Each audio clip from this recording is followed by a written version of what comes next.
8.3 is obviously a continuation of where we picked up last week. Last week, we started to talk about, and we did talk about basic contract law. And what are the basics of creating a contract? What are the basics of going under contract? What is a contract? We started with that. What is a contract? What does it take to have a contract?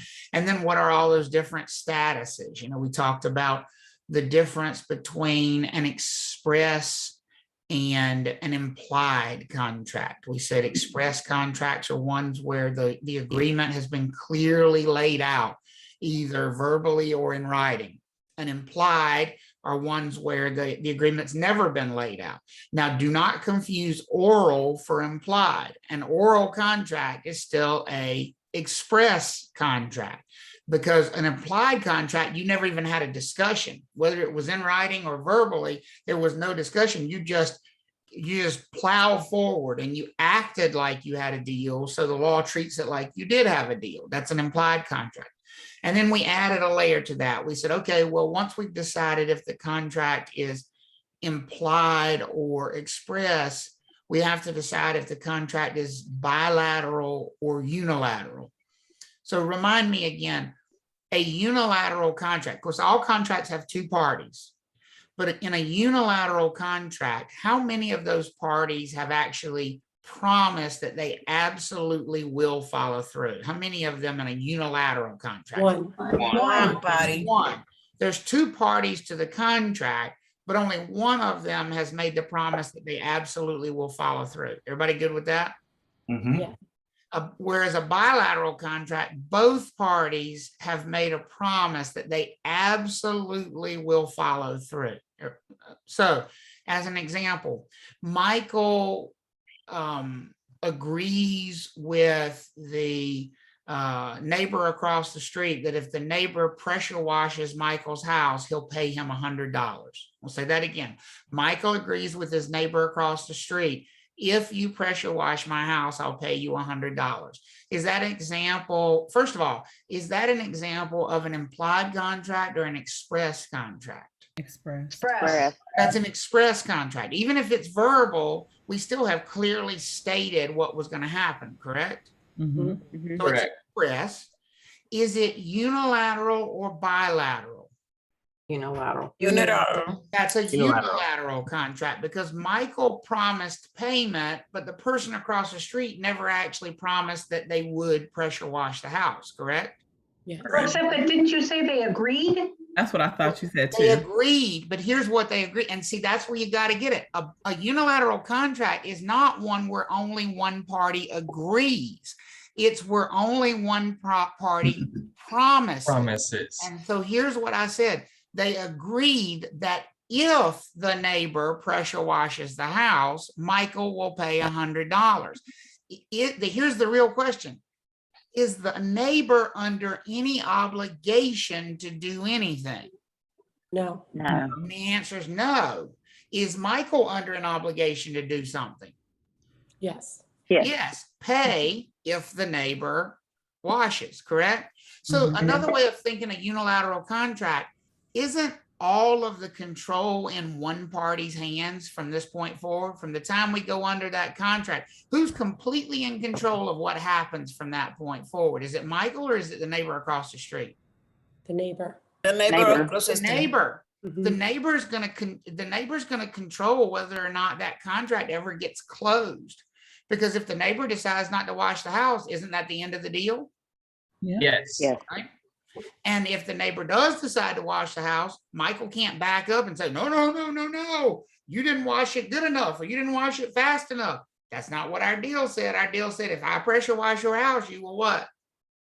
Pay me. Hey. Does that help, Elizabeth, to see that they have both agreed, but the neighbor didn't promise? That's the difference in a unilateral contract. So that's going to be a gotcha, right? Of course it is. Unilateral contracts are a constant source of confusion for people, because there is a difference between an agreement to the terms and a promise to perform. So let's say Mandy has looked at a piece of property, a piece of land, and she thinks she wants to buy it, but she's not 100% sure. So she pays the seller $10,000 to pull it off the market.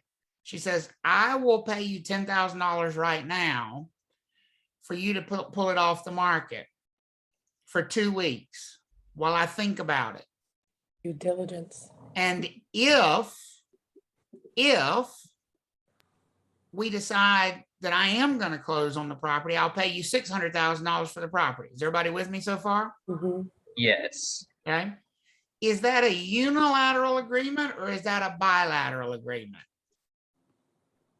I'm gonna say it again. Mandy and the owner of this property have agreed that Mandy will pay $10,000 right now. Okay, so she's paid the $10,000. That's not a promise. She's paid it. Here's $10,000. Done. Okay, everybody with me? Mhm. And in exchange, the seller's gonna promise to take the property off the market for 2 weeks Okay, while Mandy decides if she wants to purchase the property. May. If she decides she wants to purchase the property, the purchase price is going to be $600,000. And both parties agree to those terms. Is this- Bilateral. I think it's bilateral. That's a unilateral agreement. That's May. I heard a lot of bilaterals though. that's a unilateral agreement. Folks, Mandy has not promised to do anything from this point forward. If she closes, does she know what price she's going to pay? Oh, Mhm. Yes, Yes. because the seller promised that price. But has she promised to actually pay that much money for the No. property? No. no. No, she simply said, take it off the market and I'll decide later if I want to pay you that amount of money. Does that make sense for everybody? Yes. Yeah, and hopefully maybe just to connect any dots for anybody, because when I was first trying to understand this, even as a pre-licensing assistant, I was like, what? And something you had said a couple of classes ago was that she promised to pay the $10,000 and she had paid the $10,000. So Well, she right. fulfilled I her wanna be promise. clear, she's already done that. Yeah, and we're going to talk about that in much greater detail as we dive in later today. But I want to be clear. At this point, Mandy has made no future promises. And when you have one party in a contract that has not promised to do anything, but the other party has, that is a what kind of contract, folks? Unilateral. That is a unilateral contract. And there you go. And so that's exactly what we want to focus on right there with unilateral versus bilateral. Whereas, okay, let's use this as an example. Let's say Marcia has gone out and looked at a property for lease Mhm. and she likes the property. So she has sat down with the landlord and she has signed, and the landlord has signed a lease promising to pay $2,000 a month in exchange for renting the property. Everybody with me so far? Yes. Yes. Is that a bilateral contract or is that a unilateral contract? Bilateral. That's a bilateral contract, because if you ask yourself the two questions, what has Marcia promised to do as the tenant? What does she promise to do? Hey, Hey, Rick. Pay rent. Pay rent. Well, there's a promise right there. What does the landlord promise to do? Provide the house. Rent the unit. To allow Marcia to occupy and use the property during that time. Is that also a promise? Mhm. Yes. So if both of them have made promises, that's a bilateral agreement. Does that make sense for everybody? Yes. Okay. So we talked about that last week, and then we rolled into, okay, well, what are those contract statuses?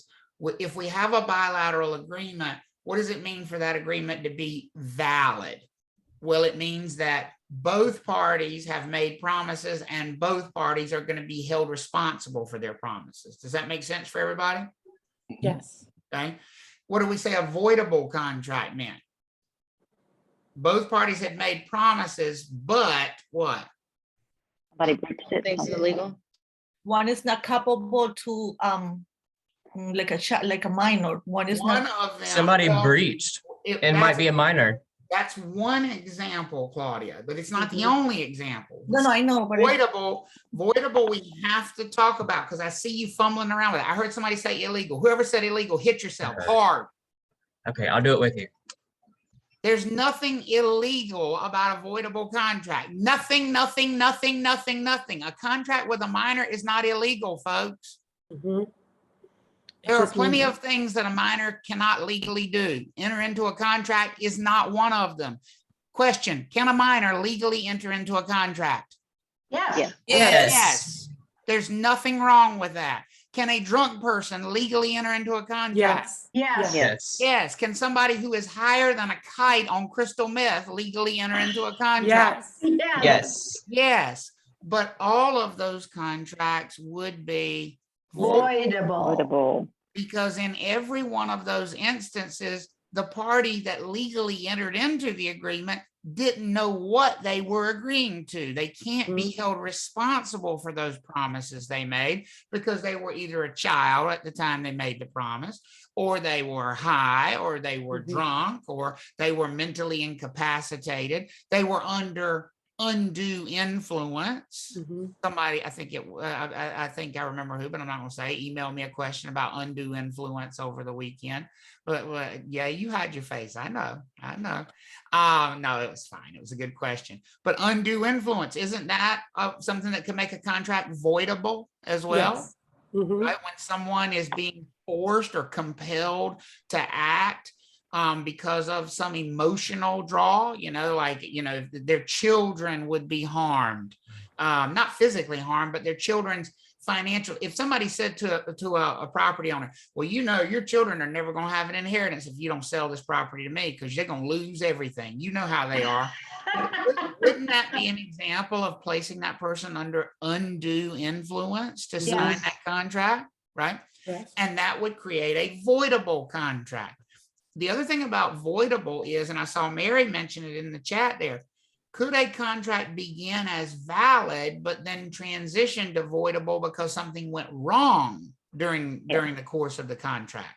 Yes. Yes. Yes. So if one side breaches, then that valid contract would become a voidable contract. Does that make sense for everybody now?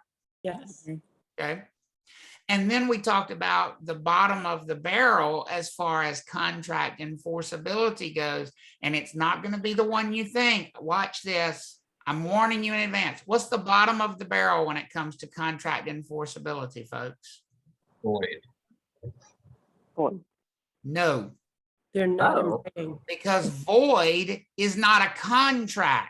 Oh, unenforceable. Void never was, never will be, Yeah. never is. See, you've got to make that vivid sort of association in your mind. Here's the thing. Valid, voidable, and unenforceable are like Cadillac, Chevrolet, and Buick. 3 brands of the same thing, a contract. Does that make sense for everybody? Yes. Here's So what void is. If valid, voidable, and unenforceable are Chevrolet, Cadillac, and Buick, here's what void is. A UFO. Yes. It is so foreign. That's a great example. It's a UFO on Mars that's yet unexplored. It's that different than the other 3. Stop bunching it with the other 3. When you're talking about a contract, guess what word you're not talking about ever? Void. Void. Because void and contracts are polar opposite things. If it's a void agreement, it never was and never could have been a what? Contract. Contract. Contract. The word you're searching for is unenforceable. Here's the difference between unenforceable and void. They both don't have legal weight right now, but we could fix unenforceable.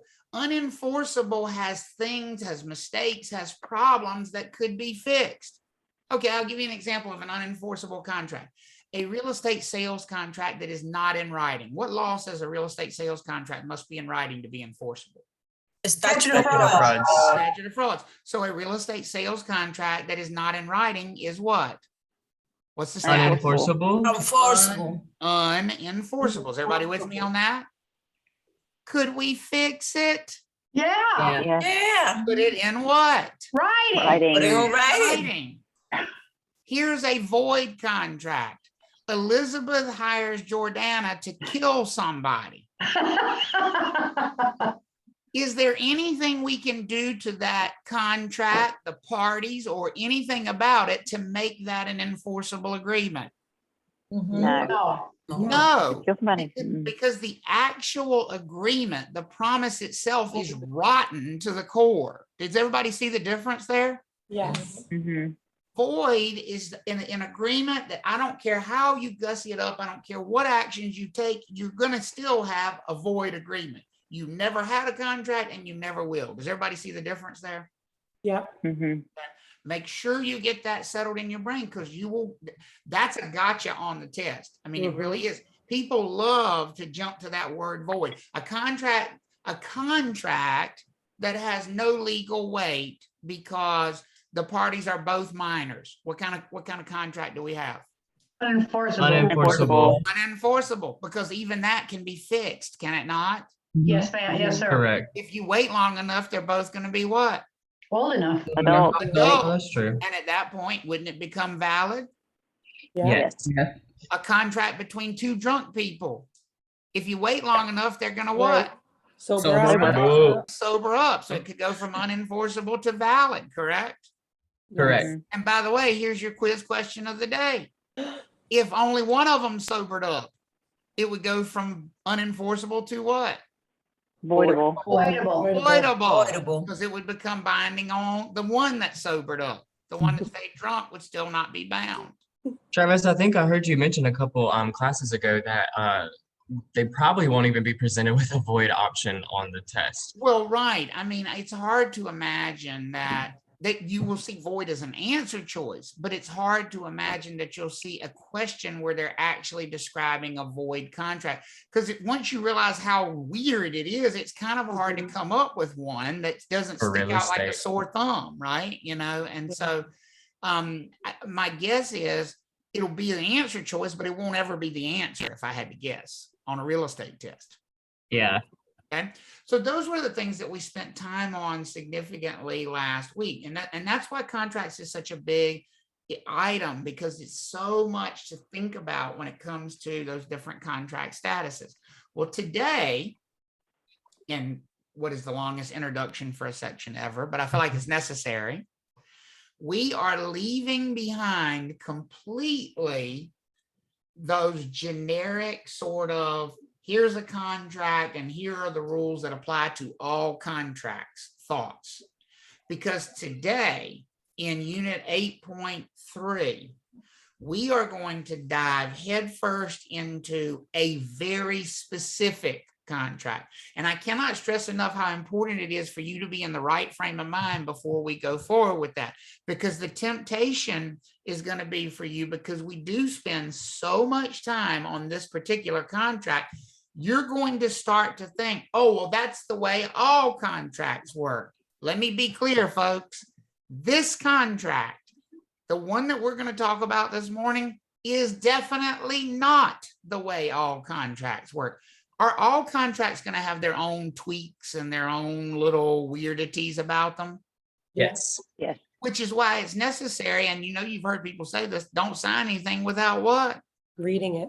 Without reading it. And more importantly, understanding what you just read. Don't ever sign an agreement or a contract without reading and understanding it.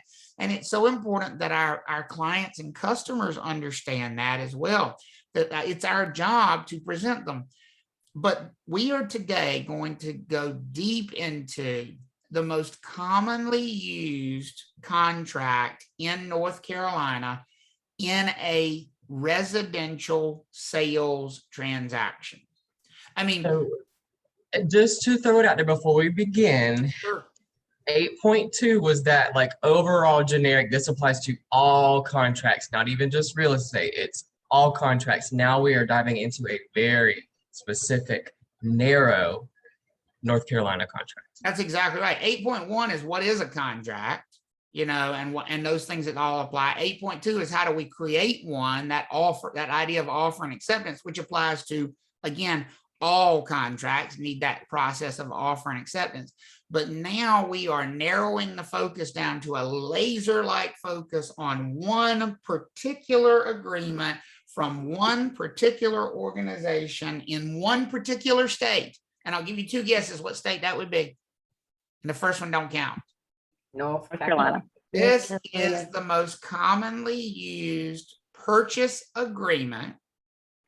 And look, the first thing I have to talk about, people get so confused about the name. The name of it is the offer to purchase and contract. Think about what we did in 8.2, folks, with that idea of offer and acceptance.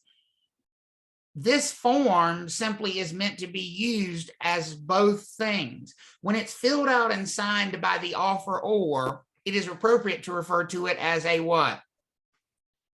Offer. An offer to purchase. Does that make sense for everybody? But once that offer to purchase has been signed by both parties and communicated back to both parties, it is appropriate to refer to it as a what? Contract. As a contract. So the reason it is called the offer to purchase and contract is we recognize it's going to actually serve two roles in the transaction. This is going to be the document that somebody is most likely to fill out when they want to make a what on a residential property in North Carolina. An offer. They want to make an offer. When they want to make an offer. And what's the most likely way we're actually going to form that offer into a contract? The offeree is going to then do what? Sign it. Sign it without making any what? Changes. Any changes, and then communicate back to the offeror that they have signed it without making changes. Does that make sense for everybody? Yes. Because at the moment we communicate back to the offeror that we've signed it without making any changes, do we have a binding contract? Yes. Yes. Yeah. Yes. And so one of the things to discipline yourself with when you start to use this thing in the real world is, and this is one of my pet peeves, and I don't want you to be this person because I never want my students to be the pet peeve person, for me, because I won't say it to the general public, but I will say it to you as my students if we get involved in a transaction. I just sent you the offer to purchase and contract. Well, why'd you send me both? Ooh. Send me one. Is it the same form? Yes. Yes. But it's only named one or the other depending on where you are in the transaction. Does that make sense for everybody? Conditional. Yes. If we're still in the offer phrase, you should refer to it as the what? It is the offer to Offer to purchase. purchase.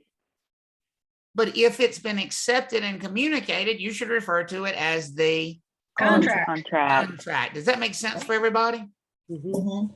Because it's going to change once we have that communication of acceptance. So why do we spend what will be a lot of time talking about one particular form so much? And specifically when it's not to be used by everybody. This may show up in the state specific section of the test. This form can only be used if you decide to join what association? The North Carolina North Carolina. Real Estate Association. The North Carolina Association of Realtors. Yes. Remember, you are not getting a license to become a realtor. That is a private organization that has no relationship whatsoever to the North Carolina Real Estate Commission.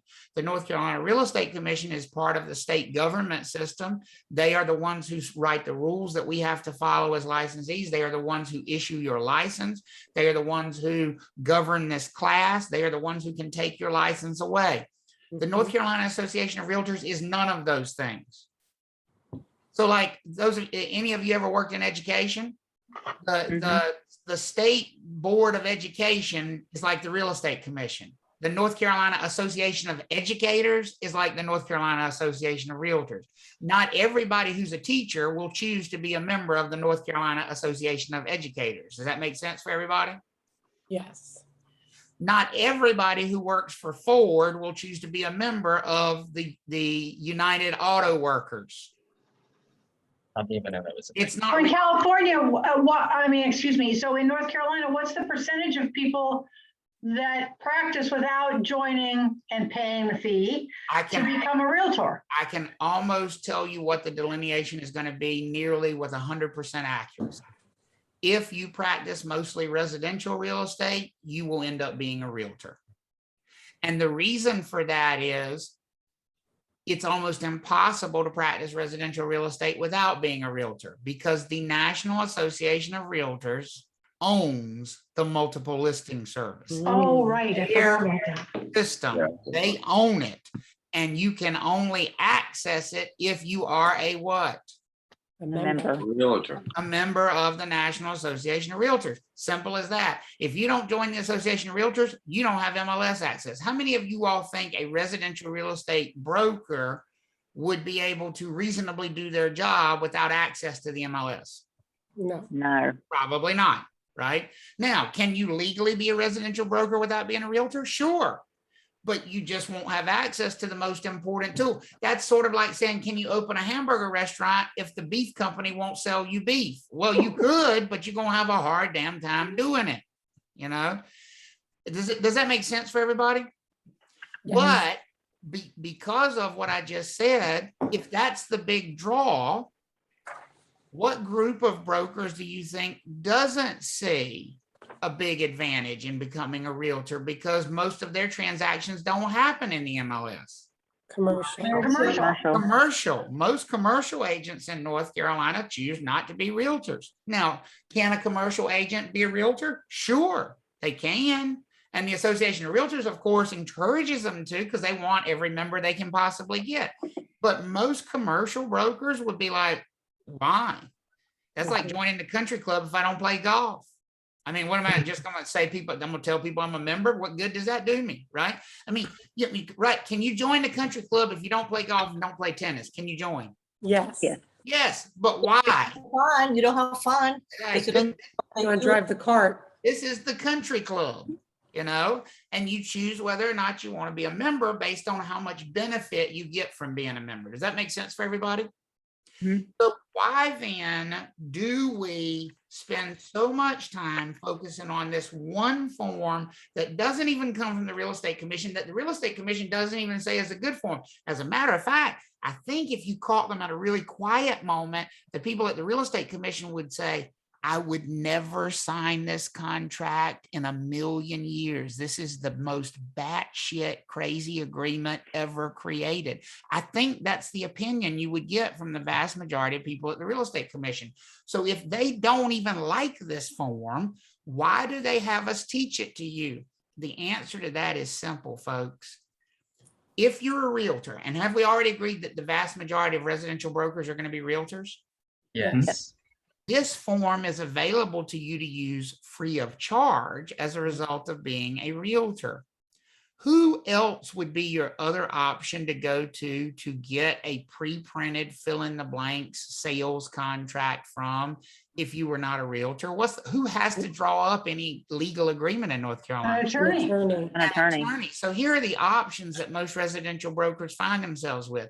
They can go pay an attorney thousands of dollars to draft them an agreement specific for each transaction, or they can use the form that's freely available to them from the country club that they're already a member of. Which one do you think the vast majority of realtors are going to choose to use? The country club. The one that they're already paying for by being a realtor. Does that make sense for everybody? Yes. Mhm.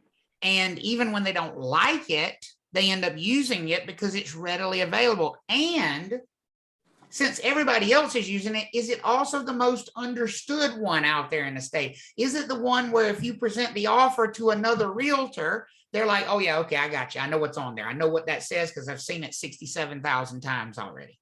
It Right. just becomes kind of the common language of the bit. Does that make sense for everybody? And so the Yes. Real Estate Commission recognizes that you're going to deal with this particular contract a lot, but I cannot stress this enough as we go forward. You should not apply what we learn about this form to other contracts. Here's how you will know if they're asking you about this form. It will specifically refer to it. It will say the buyer and the seller have used the offer to purchase and contract form 2-T from the NC Association of Realtors. Does that make sense for everybody? They will specifically refer to this contract when they're asking you questions about this contract. Yes. And you will get questions about this contract in the state specific section. You will never see questions about this contract in the national section of the exam. As a matter of fact, and as somebody who teaches all over the country, when I go around the country and I share with them what our most common contract looks like, you have to spend 30 minutes letting them pick their jaw up off the floor. This utterly shocks everybody else. This is the weirdest contract in all of real estate, folks. Don't you dare think this is normal. We are weird. We are so weird. And bluntly, if you want my personal opinion, we should be ashamed that this is the most commonly used contract in North Carolina, because this thing is so open for abuse. It's unreal. It's an awful contract. Are there any plans to revise it? Are there any plans for arrogant people to admit that they were wrong when they went down this road? No. I don't know, Travis. I You know. tell me. I know there are no plans for them to revise it because they're as arrogant as they can possibly be, and they will never admit that this is a bad agreement that takes buyers and shreds them up like human hamburger and leaves them beside the road bleeding and dying as they are supposed to be buying a house. I mean, well, didn't it work at one time though? Yes, it worked in a market that was more balanced, but it doesn't work, and it hasn't worked for at least half a decade in North Carolina. But yet we still soldier on with this contract. And it is an awful contract. It's a genius idea, but aren't there lots of genius ideas that when you start dealing with humans just don't work out? And that's this contract, okay? So now, thank you, Jonas, for that question. He asked, will it ever be referred to just as Form 2T on the exam, or will the full name Yeah, be used? that's Travis, okay. I wanted to mention to you, because I know you had talked about it before, that, it can be referred to as the 2T or the, maybe the contract that is published by the North Carolina Association of Realtors. Yep, any of those. It doesn't have to be all of it in a string. It could just say Form 2T. It could say the standard offer to purchase and contract from the North Carolina Association of Realtors and not mention 2T. Right. They all mean the same thing. There is only one. They only publish one form. So any combination of that will work, okay? Now, the Real Estate Commission did not write this form. They want you to know that. Based on what I just said, is it shocking to you? Do you think you're going to see a test question where the Real Estate Commission wants you to recognize that's not our form? We didn't do that. We didn't do that to these people. That's coming. And here's the way it's going to sneak into the test with you, folks. They're going to put in there the contract is the commission approved form. Is that true, or is that this is False. not? Yeah, because seriously, This form is not approved by the North Carolina Real Estate Commission. It's not disapproved, but it's not approved. They don't approve forms.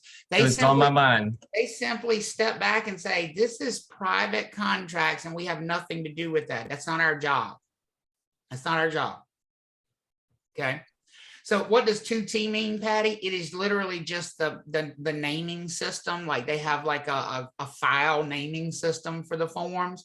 And I don't know where they got 2T from. I really don't know. It's always been called the 2T contract since I've been in the business. Even in its previous form, before they made it into this monster that it currently is, it was called the 2T form. So they have a form number for all of their forms. And listen, one of the great services of the North Carolina Association of Realtors is they provide us with all these forms so that we don't have to go out to an attorney.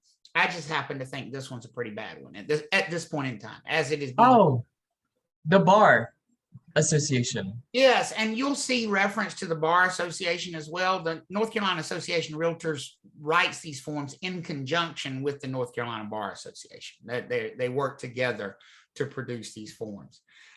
So the Real Estate Commission does step in and say that there are two things that cannot ever show up on a pre-printed sales contract in North Carolina. There are two things that should not ever show up. So again, the Real Estate Commission is not saying what you should have in your contracts. What's their role? Their role is never to tell you what you should do. Their role is to tell you what not to do, right? What you should not do. And so that's where the Real Estate Commission does step back in when it comes to this contract and any other one. And And you could expect to see this as a test question, I'm pretty sure, because this is relatively unique to North Carolina. This is one of the things I do love about the way we practice real estate in North Carolina. We sometimes still see remnants of trying to protect consumers. And this is one of those things that I think is fantastic, that has been longstanding rule in North Carolina and still remains to this day. There are two items that the North Carolina Real Estate Commission says never can show up in a sales agreement. Now let's talk about a sales agreement, a purchase contract. Well, who are the two parties to that agreement? The buyer and the seller. Offeror and the The seller. offeree. The buyer and the Seller. The seller, seller. right? Or offer or offeree. Say Oh, so. for E. Mhm. Buyer and seller are the two parties. Here's what the Real Estate Commission says. If those are the two parties, then by gosh, only mention those two parties in the contract. There shouldn't be any other statements about anybody else, any third parties, in other words, you shouldn't have in there that the buyer promises to use a certain lender. That's a third party. Does that make sense for everybody? Mhm. But Yes. there's two things that deal with us that the Real Estate Commission says absolutely no way, because the real estate firms are not part of this contract. Look at the first one right here. That is an absolute no-no in a printed contract in the state of North Carolina. Zero statement about what? Commission. Commission. Commission. Payment of commissions. Nothing at all. Nada, zilch, no statement about the payment of commissions. Because here's the idea, folks. Aren't we supposed to already have written agency agreements with our own clients talking about our commission? Yes. Mhm. Yeah. Those are separate agreements. If we represent the buyer, we should have a buyer agency agreement that specifies how much we're going to get paid. If we represent the seller, we should have a listing agreement that specifies how much we should get paid. The last thing that should show up in the sales contract is how much those parties are going to pay us. The only money that should be promised to change hands in the sales contract is between what two parties? Buyer and Buyer seller. and the seller. The buyer and the seller. Does that make sense for everybody? Mhm. Mhm. And number two is closely related to number one. Number two is closely related to number one. Do you think it might happen, if it was allowed, that real estate brokers would have attorneys insert language in there that says, you can't sue us, we're not responsible. If you find a problem with the property, if you find that we misrepresented something, if we find that we omitted something, that's on you. You should have had inspections. Do you think real estate brokers might pay attorneys to have that kind of language inserted if they could? Yes. Yes. Yes. Oh, And so the North Carolina Real Estate Commission says you cannot do that. In other words, they want to make it clear that you are open to being what? Dude. Sued if you don't do your job correctly. You're not allowed as a broker in a transaction to protect yourself in the sales contract. Sales contract's not about us. It's about the buyer and the seller. Those two things make sense for everybody? Yes. Okay, so no statement at all about commissions, no promises about commissions, and no statements at all about the liability of the brokers. Neither of those things can show up in a pre-printed form.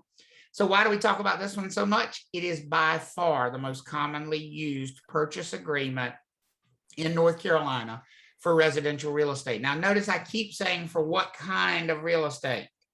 Residential. Residential. Residential, right? And it does have issues. If you are asked on a test, and my guess is you will be, you need to know this statement right here. This form is appropriate for use in any residential resale transaction. Jenny is buying a farm in Eastern North Carolina. Should she use the 2T offer to purchase and contract? Yes. Yes. That's not residential. Oh, I mean, even if there's a house on the No, land? that's I'm like, commercial. If it's a farm, it's the Yes. primary use of the property is not residential. If it's a farm, don't use this contract. If the primary use of the property is as farmland, don't use this contract. This contract is specifically built and geared for property whose primary use is what? A farm. Residential. Residential, Oh, yes, I'm sorry. residential. Okay, It's so not- maybe you're talking about a working, like, income producing farm, not Correct. like a place that has a house and a 3-stall barn. That's not a farm. Not, Okay. I'm talking about a farm. The primary use of the land is to produce income as an agricultural piece of property. Don't use this form. Okay. Sierra is purchasing a new construction condo in downtown Raleigh to live in. Should she use the 2T form? No. No. No. Look at that word right there, folks. New New construction. It says it should only be used in what? Oh, Residential resale. Resale. sale. Failed. Also not to be used in what? New Vacant land. New construction. construction. Construction. So no vacant land, no new construction, no commercial property, nothing but residential and resale. But even when you limit it to residential resale, isn't that going to be the vast majority of transactions being sold at any given time in North Carolina? Yes. Yeah.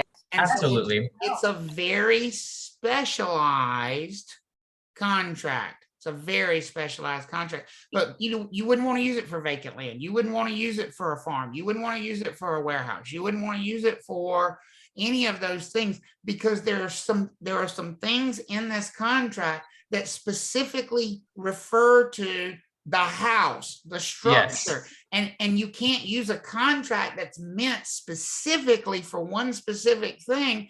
It's like this. So here's this contract. It's like if you're a mechanic, but you have a tool that's made to change the oil on one model car ever. You can't, even if that's the most common model, even if it's a Ford F-150 and you do those most of the time, you still can only use that tool on Ford F-150s. Does that make sense for everybody? And that's what this form is. It is a specific tool made to use in a specific situation, and that situation is residential resale. So Aaron asked, what form do you use for new construction homes or vacant land? Aaron, you're not going to like this answer. Something other than the 2T. We just have a lot of new construction in our community. That's what I was wondering, what would you do? I think the developers have an attorney do one. for And that's themselves. what ends up happening. Most of the time in new construction, the builder developer is going to pay an attorney because they're not going to want a standardized fill in the blank sort of form. They're going to pay an attorney to draft their own form. And to be clear, could even residential resale buyers and sellers in North Carolina pay attorneys to draft their own contracts and not use the 2T? Yes. Yeah, but it costs a lot of money to do that. The builders are willing to pay $10,000 to have a contract drawn up because they're going to use it 50 times when they're Right. selling those houses in that neighborhood. And so they want ones that are very specific to their needs in that neighborhood. So that's most likely what happens with new construction. Okay. Yeah. I think it was a good introduction though, because when you had mentioned that there's specific things in here that deal directly with the actual house, kind of like sets it apart from why you don't use it in farms or new construction or vacant land. Well, let me give you one example of one thing that's in this contract, and then you tell me why this would be a problem with new construction. So I want you to think of new construction. When do we mostly sign contracts on new construction houses? What phase? I mean, is the house completely completed? No, Or is it's it- not. No. The building process. It's like at the very beginning, yeah. It's at the beginning, it's under construction, maybe they just broke ground, right? Right. Here's what the 2T contract says. It says the property will be delivered by the seller in exactly the same condition on the day of closing as it is on the day of contract. They would love that. Hello, that does not work for new construction. No. You know, I mean, I don't think you want to buy that piece of dirt. You want a house there if you're doing, does that make sense for everybody? Why you would not use this tool for that, you know, for that thing? And so that's why it's so important to understand that we're not looking at sort of broad-based things here. We really are doing a deep dive on this one very specific contract. How does everybody feel about that? Because I think setting the scene for you helps a lot with this thing, so that you don't run wild and apply this to other contracts and other things that we've talked about with contracts. Are we all good so far? Mhm. Okay, good. And that's what this slide just, again, refers you back to. Everything we're going to talk about in this whole section is just specific to this one form, not any other. Yes, it is the most commonly used form in North Carolina, and that's the reason we teach it to you in very specific detail. For other contracts, you're going to have to read those contracts and come to an understanding about what they say in a case-by-case basis. I cannot tell you how many real estate agents make this mistake in this business. They'll come to me and they'll say, well, don't I have to do blah, blah, blah, blah, blah? And I'll say, well, what does the contract say? Well, isn't that what the contract says? I said, well, what contract did you use? Well, we used the builder's contract. I said, so you think what the 2T contract says should apply to a builder's contract? Is that going to work, folks? No. No. No. You better go look at that builder's contract. I recently had one and she couldn't believe it. She said, there's no way this is correct. And I said, well, did you read it? And she said, there's no way it says that. And here's what it said. If the buyer had any delay at all, it said closing date was time is of the essence. And that any delay by the buyer was a breach, resulting in forfeit of all the deposits and termination of the contract. That's what it said. That's what it said in the agreement. Buyer came back a day late from vacation. Oh my God. Couldn't fly because of COVID. And they said, the builder wants to terminate the contract. I said, and they can. How? Why? I said, well, you just sent me the contract. It's 72 pages. Did you read it? Who's got time to read all that? I said, probably this buyer and you now. I'm guessing you're going to have time to read it in the time you're waiting to be sued by this buyer. And I'm guessing the buyer is going to have time to read it in their consultations with their attorney while they're waiting to sue you. Because it clearly says here on page 39 that any delay at all is a breach of contract by the buyer with forfeit of all money. It says it right there. I would have told him, don't you dare go on vacation, period. You stay at home. In fact, you live at the closing attorney's office for the next week, just in case, if my clients had signed that contract. So don't apply what we learned about this particular form to other forms. Does that make sense for everybody? Okay, good, good deal. Travis, can I ask you to back up for just one sec before you go into it? Sure. You said that, I'm reading on this slide 78, says, in North Carolina, the form called 2T, approved by the North Carolina Association of Realtors, is not published by the North Carolina Association of Realtors. No, it's not published by the North Carolina Real Estate Commission. Okay, Real Estate Commission, excuse me. Published by the Association of Realtors, and that's what I mean. You got to make that distinction in your mind. They are two separate entities. So The North Carolina- NAR publishes it? Yes, this is. Oh, I did not know that. See, that's a distinction I didn't get. Right. Okay. This form is actually created by and published by NC Realtors, not by the North Carolina Real Estate Commission. They are two separate things. Okay, I'm glad you asked. Get that Yes. clarified in your brain. So let's take a look into, and by the way, in Learn Test Pass, I have given you the 2T form. You have it in its entirety, all 15 pages of gloriousness that it is. But what we will do in the slides here is I have taken excerpts from the contract and put them here in the slides so that we can talk about, because I think it's important to recognize that in any 15-page form, there's going to be a lot of sort of boilerplate language that doesn't really need to be discussed like line by line, but there are paragraphs and sections that really do make a difference, and especially for your purposes that are going to be tested heavily. And so what I've tried to do is pull those out and put them on the slides here for you so that we can talk about them as we go through. This is from page 1 of the contract and is what most people would think is the most important section of the contract itself, because this is the section where the buyer and the seller agree on a purchase price. Now, keep in mind, this form is called the offer to purchase and contract. Which party is filling this out initially, offer or offeree? Offeror. The offeror, and then they're sending it to the offeree in hopes that the offeree will sign it without making any changes. Does that make sense for everybody? And if the offeree, so if the offeror comes in here and puts $500,000, they're hoping it comes back with a signature and no change to that. Does that make sense for everybody? Yes. If it comes back like this, is that an acceptance or is that a counter offer? Yes. Counter offer. Counter That's a offer. counter offer. Does everybody see the difference? Mhm. Right? And what's happened there is the roles have actually reversed and the offeree became the offeror because they've started a new offer. So another question, practical question. Can either party fill out this agreement as an offer? Can either the buyer or seller, can either party fill it out? Yeah. Yes. Yes. Yes, because either one of them can be the offer. Offeror. Or, Everybody okay with that? Yeah. mhm. Either party can do that. So the purchase price is going to be for most people, what's considered the most important thing on the contract.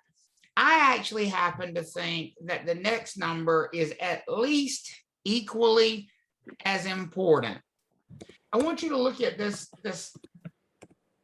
circle right here. It's something called a due diligence fee. Now, the first thing I want to point out to you is this is not in addition to the purchase price. This is not above and beyond the purchase price. It is part of the purchase price. Okay, is everybody with me on that? I'm going to say that again. Yeah. The due diligence fee is part of the purchase price. So if we back up and the purchase price says 500 and then this line says 40,000, is the purchase price 540 or is the purchase price still 500? 540. 500. 500.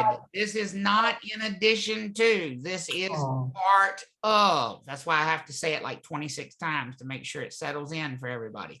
This is not in addition to, this is part of. So if the top line says 500 and the next line says 40, what's the purchase price? 500. 500. 500. Does everybody see that? Mhm. But here is why this amount of money is different and why it's called out separately. Are we clear that it's part of the purchase price? Yes. I want to point out this word to you here. Fee. We get charged a lot of fees in life, don't we? Every day. Let me ask you a question. Are fees generally something that is refundable or not? Non-refundable. Not refundable. Not refundable. We use the word deposit if we want to signify that something is refundable, correct?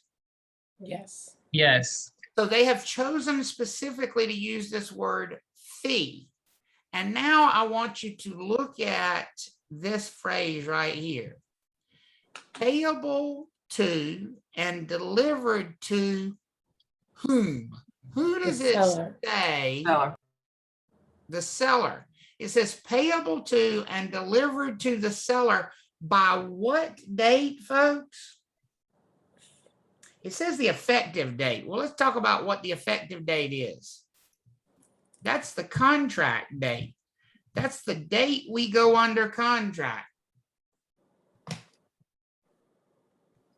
You're going to have to stop and think for a second. And some of you in a second, when this sinks in, are going to have to stop and breathe for a second. Whatever amount of money is written on this line, it's not in addition to the purchase price. That's a good thing for the buyer. But it's part of the purchase price. So this $40,000 is part of this purchase price. Does everybody see that? Yes. When is it being paid? When they fill out the contract. After they communicate. The offer.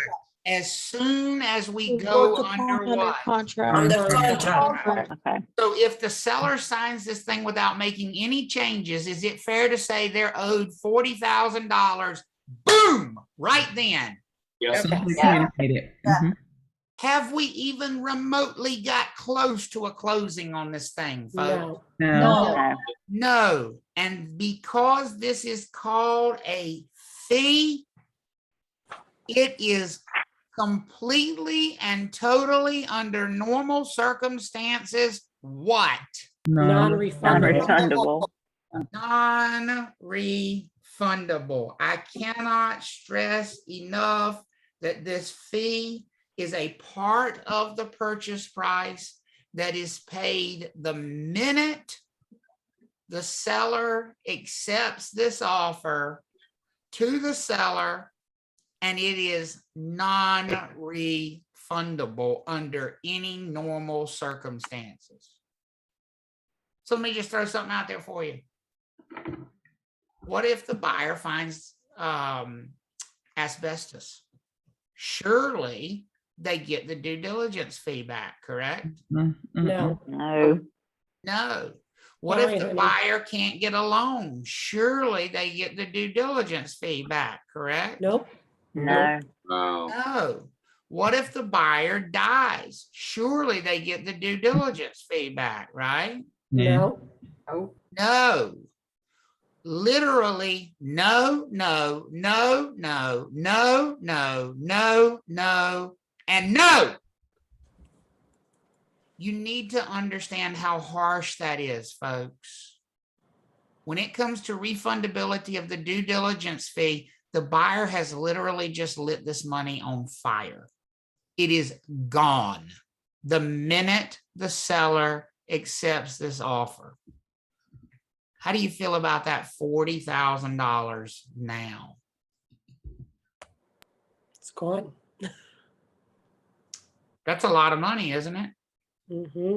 Here's what I want to tell you. And surely no buyer would pay that amount of money. I mean, you'd have to be crazy to pay a seller that amount of money, not knowing. And to keep in mind, buyer, what knowledge do they really have about this property at this point in time? Have they had a chance to do inspections? no. No. Have they had a chance to have an appraisal to see if it's going to appraise? No, No, they haven't done any of those things. They're going to do all that at once they get an accepted contract, correct? right. Surely no buyer would pay $40,000. I think we can all agree with that, can't we? You want a house right now, you will, or more. Mhm. You know, when I said no buyer would pay $40,000, I didn't tell you, but that's because it's ridiculously low in the current. Mhm. We are commonly seeing $100,000 on that line, folks. Crazy. Wow. But how do people like first-time home buyers afford the house? They don't. They Oh. don't. That's the point, huh? Welcome to the 2T contract in all its gloriousness. You like veterans? This contract discriminates against veterans. Yeah, because they're putting zero down. Actively. Because Yeah. you think about what loans are most veterans using to try to purchase the property? VA. A VA loan, which allows them to borrow what? 100%. 100%. And the reason they're doing the VA loan and borrowing 100% is because they probably don't have a bunch of cash available, correct? Yep, right. How many veterans do you know that have $40,000 just to go? Now, keep in mind, they might get it back when they finally close, but how many do you think have it to go under contract with in the first place with this piece of contract? No, No. They don't. No. How many of you think this contract creates disparate impact among minority home buyers Mhm. because Yeah. minorities use government-backed loan programs at substantially higher levels than white borrowers do? Mhm. I hate this contract with a passion that would burn 1,000 suns.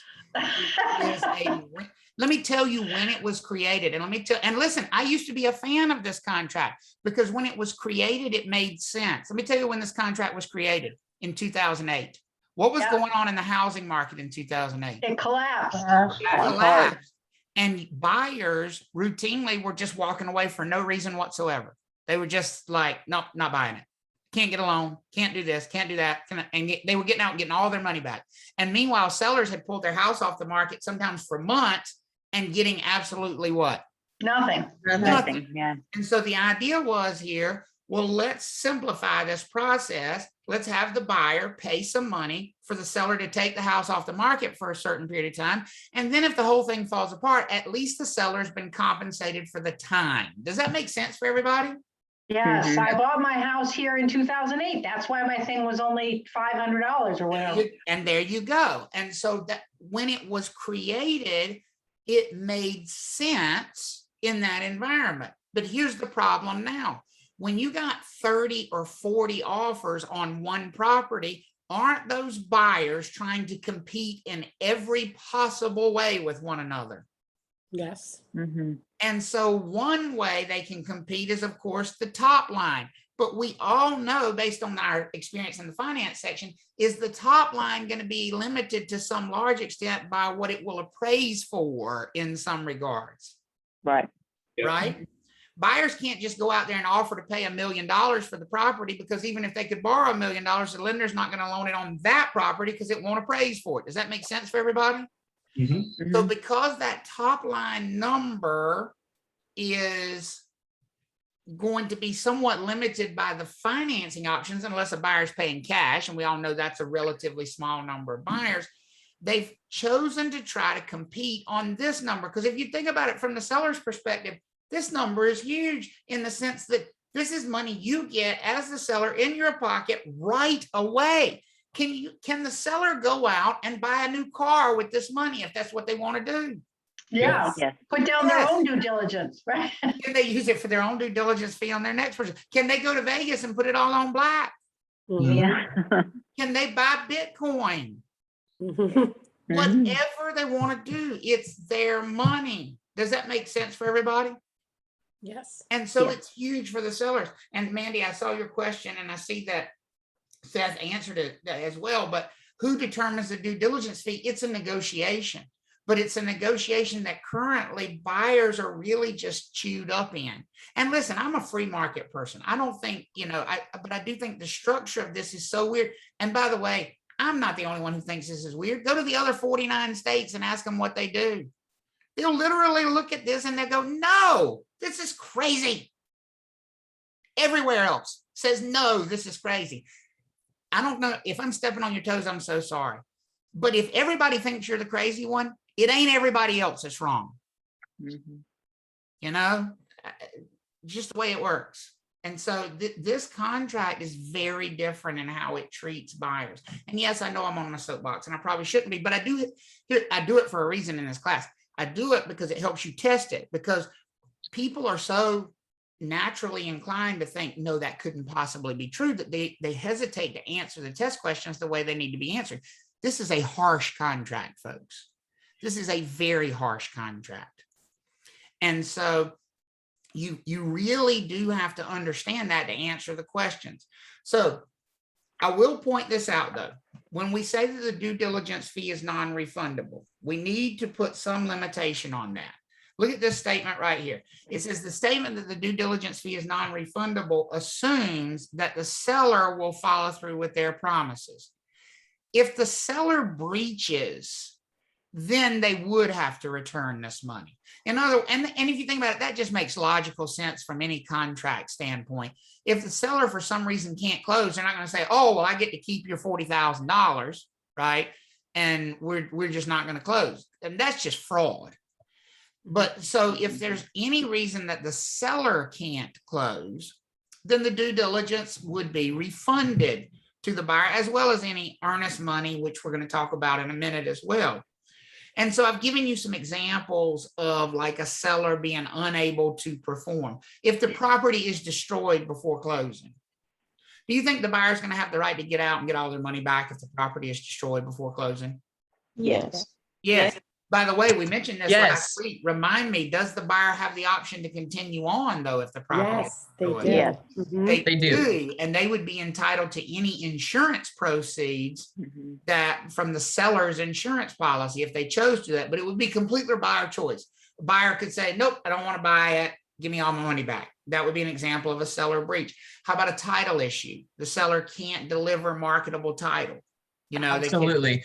Travis, there's something you mentioned at the beginning of this introduction for this unit that I think would really kind of help tie this together. You had mentioned that you would not use this form in new construction because when you sign a new construction form, you're saying that we are going to buy the property at the condition we sign and go under contract on it. Right. And so that's So an example of this being a breach under this contract. You're exactly right. If the seller cannot deliver the property in exactly the same condition as when the contract was signed, the seller would be in breach. Yeah. Yep, you're exactly right. And so just keep in mind that when we say, because I know when I have this slide, I know people have this tendency to just let it run away with their brain of, yeah, a contract's harsh, but it's not that harsh. The seller doesn't get to breach and keep the money. So, but think about it though. Most of the time, if a sales contract falls apart, is it falling apart from the seller's side or is it falling apart from the buyer's side, folks? Buyer side. It's almost always the buyer side. And that's where all the poor, pitiful me things come into play. Oh, I couldn't get a loan. Oh, it didn't appraise. Oh, I lost my job. Oh, I got COVID. Oh, my mama died. And the answer to all of that is, good, we'll keep your due diligence fee. Now, would you still like to buy the property or would you like to go away and let us sell it? And here's the thing. Think to the next logical conclusion. And we'll back up. If the seller gets to keep this $40,000 and this buyer doesn't close, doesn't the seller just get to pocket that $40,000 and then sell it to somebody else for full price again the next time? Yes. Yes. Absolutely. And get another 40K. And get another 40 or 50 or 60 or $70,000. You know what? I had somebody, now this is going to be, y'all about to get your mind blown here. You ready? You ready about how nasty this contract is? Agent called me about 3 months ago and had one with a $40,000 due diligence fee on it.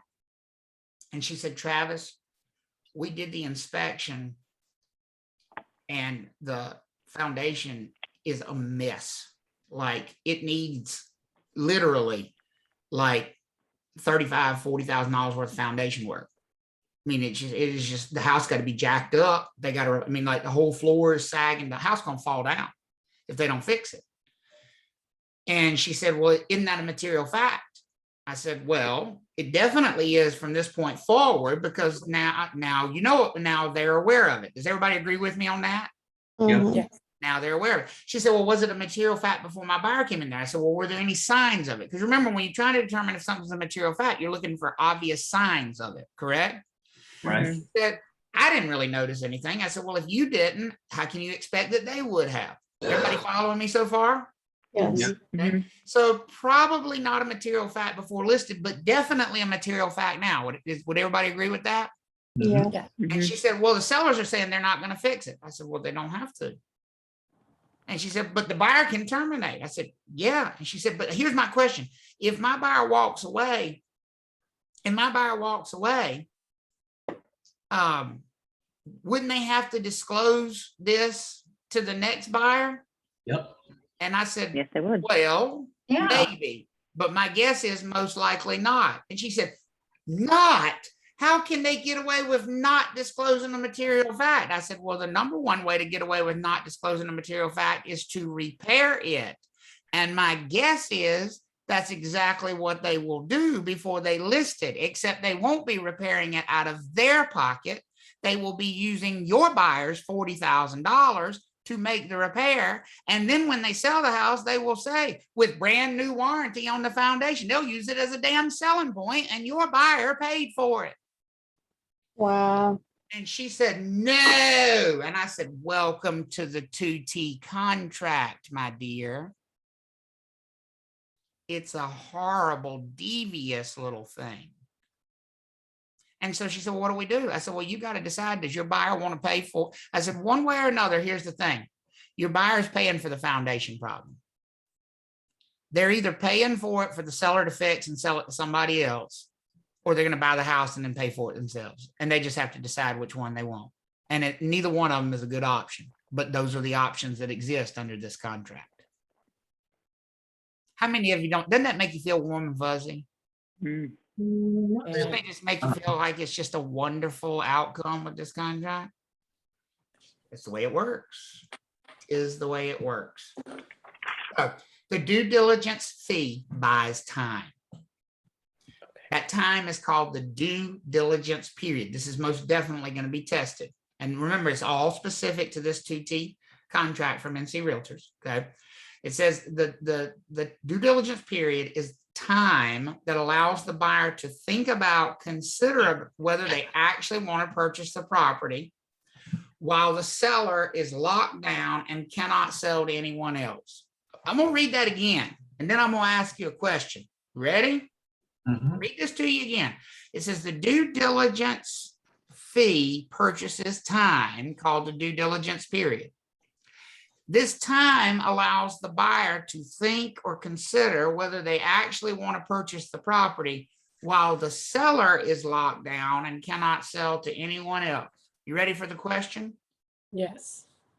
During the due diligence period, is the 2T offer to purchase and contract, 2T contract, is it a bilateral contract or a unilateral contract? Unilateral. Unilateral. It is a unilateral. Rock and it. Yes, it is a unilateral contract during the due diligence period because one party is locked in. Which one? The seller. seller. Seller, and the other one is not, because the other one bought the right to think about it / walk away. And in matter of fact, it was pretty expensive to buy it, wasn't it? Yeah. Yes, right. So Open. okay. Okay. Do you think but it's they expensive too? paid dearly for that right. Now, keep in mind, it doesn't have to be $40,000. It could be zero. It's negotiable, but that's always going to be dictated by, I've had people say, my buyer would never pay that much money. And I think Rachel had the perfect response earlier. If they buy a house now, they will, because otherwise their offer might not get accepted. They're competing. And that's the reality. Now, also, that's not going to be universally true in every market center across the state. If I was selling a house in Tarboro, North Carolina, I would not expect to see $1,000 due diligence fee. I would expect to see $1,000 maybe, but if I were selling a house right now in Cary, Durham, some parts of Charlotte, Chapel Hill. Chapel Hill, it wouldn't be unreasonable to see $75,000 to $100,000 on, and here's what's crazy, on a $300,000 purchase price. Crazy. It's not insane to think you would see. I think it's insane on a, just as a, me stepping back and looking, I'm like, this is nuts. And so here's the advance. The advice I've been given for the last 2 years to buyers. If you don't need to buy right now, what? Wait. Don't. That's the hardest advice in the world to give as a real estate agent.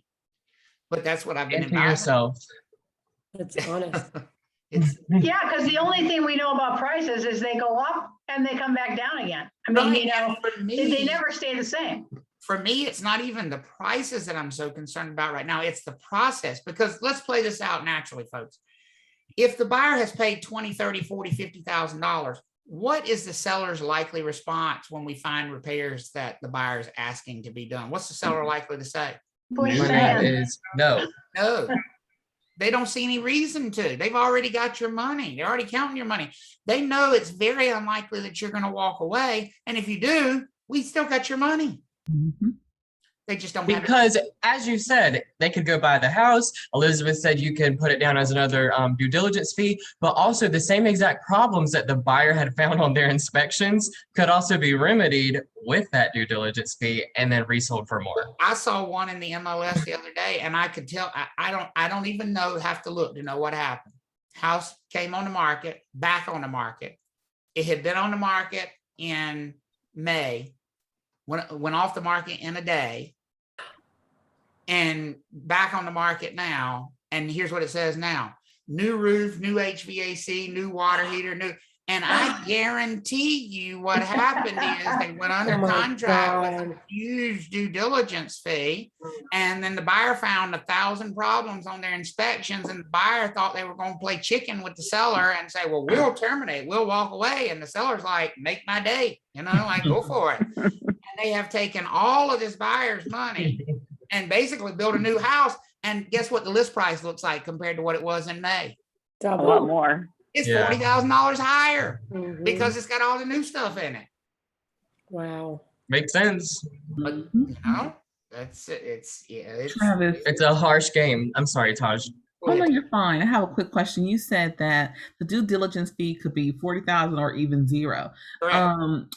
If it's zero, that kind of lets me know. So does a due diligence period belong to everyone, to every buyer? Is that something normal that you would have in a contract? This contract. Yeah, in a 2T contract. Does Correct. every single 2T real estate or residential real estate contract have a due diligence period? Well, not every residential real estate.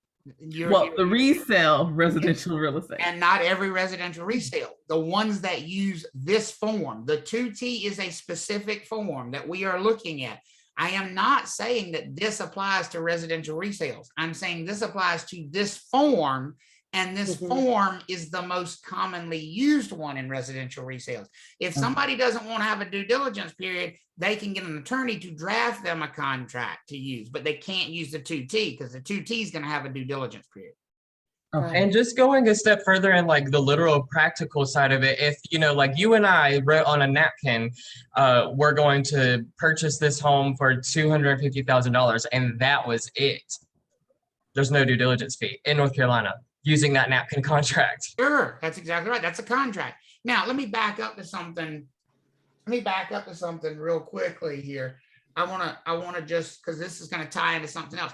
Let's say you have a buyer client that you're representing that says, now I've heard this due diligence fee thing is crazy and it's non-refundable and I wouldn't get my money back if I found problems with the property. Is that true? What are you going to say to them? Yeah. Yes. You're going to say, yes, that's true. Yes.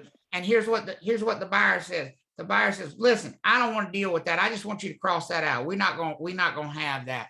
Can you do that? No. No, that is drafting contract language right there. Can you do this? Here's the pen. Yes. Do what you want to do. Can you do that? Let them Do what you want to do. Tell them to do it. Can you give them advice about what they should do? No. No, don't say, here's this pen. If you want to cross that out, you should cross this out. That's exactly right. That's exactly right. Just say, do what you want to do. Or you just put a 0 in the due diligence, does the same Well, thing. you could also put a 0 in the due diligence fee. That would, be functionally accomplish the same thing. That's exactly But right. you'd still be able to negotiate a due diligence period, even if you paid $0. Right. $0, the due diligence period still applies. So let's talk about, now remember, the due diligence period is a period of time. This is not going to be the whole time of the contract, folks. Keep in mind, from the time we go under contract to the time we close, on a residential resale transaction, average is probably 45 days. 30 on the shorter end of things, 60 on the longer end, 45 is about average for the time to go to contract to closing. Is everybody with me on that? Yeah. So usually the due diligence period is going to be some portion of that time, whether that is 10 days or 2 weeks or 1 day or 30 days is going to be negotiable. But here's the thing that you need to understand. Look at what it says, the due diligence period or due diligence fee. It says the due diligence fee is a negotiated amount, if any, paid by the buyer to the seller with this contract for the buyer's right to terminate the contract for any reason at all during what period of time? The due diligence Due period. diligence The period. due diligence period. So and that's what makes this a unilateral contract. Does that make sense for everybody? That the buyer has not made any promises at all during the due diligence period. They can get out at any time. Does that make sense for everybody? Yeah. And it says for any reason or no reason. Does the buyer even have to tell you why they're terminating? Because they just say, I'm out. Peace. Deuces. No. Yeah. Right? Done. So let me ask you this question from a practical standpoint then. As a seller, which would you rather have? A 10-day due diligence period or a 20-day due diligence period as a 10. seller? 10. And Yeah. Not a period, it's period. As a buyer, which one would you rather have? 20. 20. 20. Because this period of time benefits who? The buyer. Buyer. It benefits the buyer. Does that make sense for everybody? Yes. This Right. period of time is a benefit for the buyer because it's the period of time in which the buyer can get out of it. Here's what's going to happen. I'm going to use fancy words for you and see if you can make sense of it. Here's what's going to change when we get to this date. So let's say we put on here September 27th.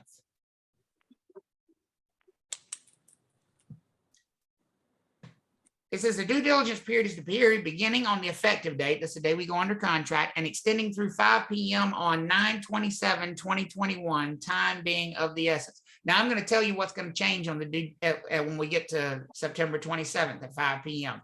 This contract changes from unilateral To be to like. To bilateral. bilateral.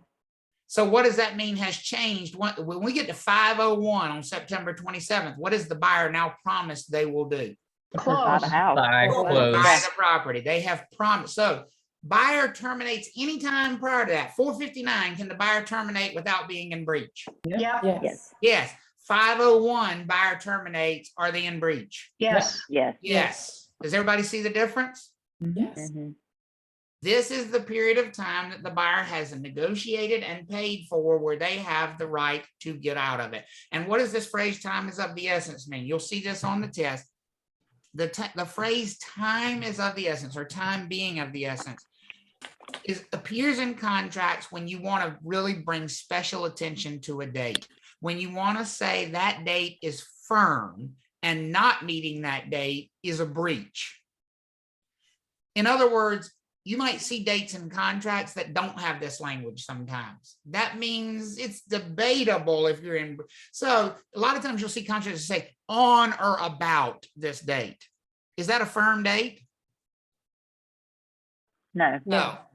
But if it says time being of the essence with regard to said date, is that a firm date? Yes. Yes. Look what date is time being of the essence in the 2T contract. The end of the due diligence period, the expiration of the due diligence period.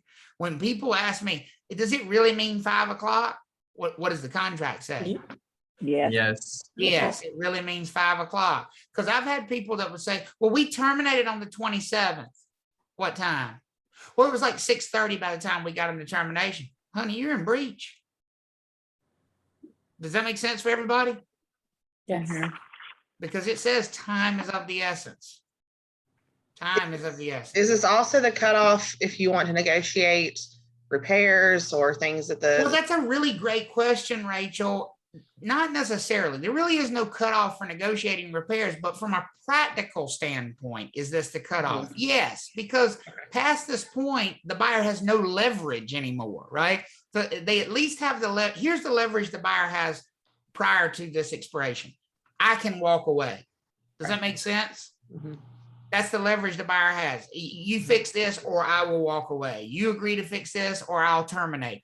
After this date, does the buyer have that leverage? no. No. No. So there really technically is no deadline for negotiating things like repairs, but from a practical standpoint, you lose all your negotiating power if you wait past this deadline. Okay. And in this market, you don't really have any negotiating power anyway. is that Right. what we're Whatever saying? you might have had is gone. That's exactly right. That's exactly right.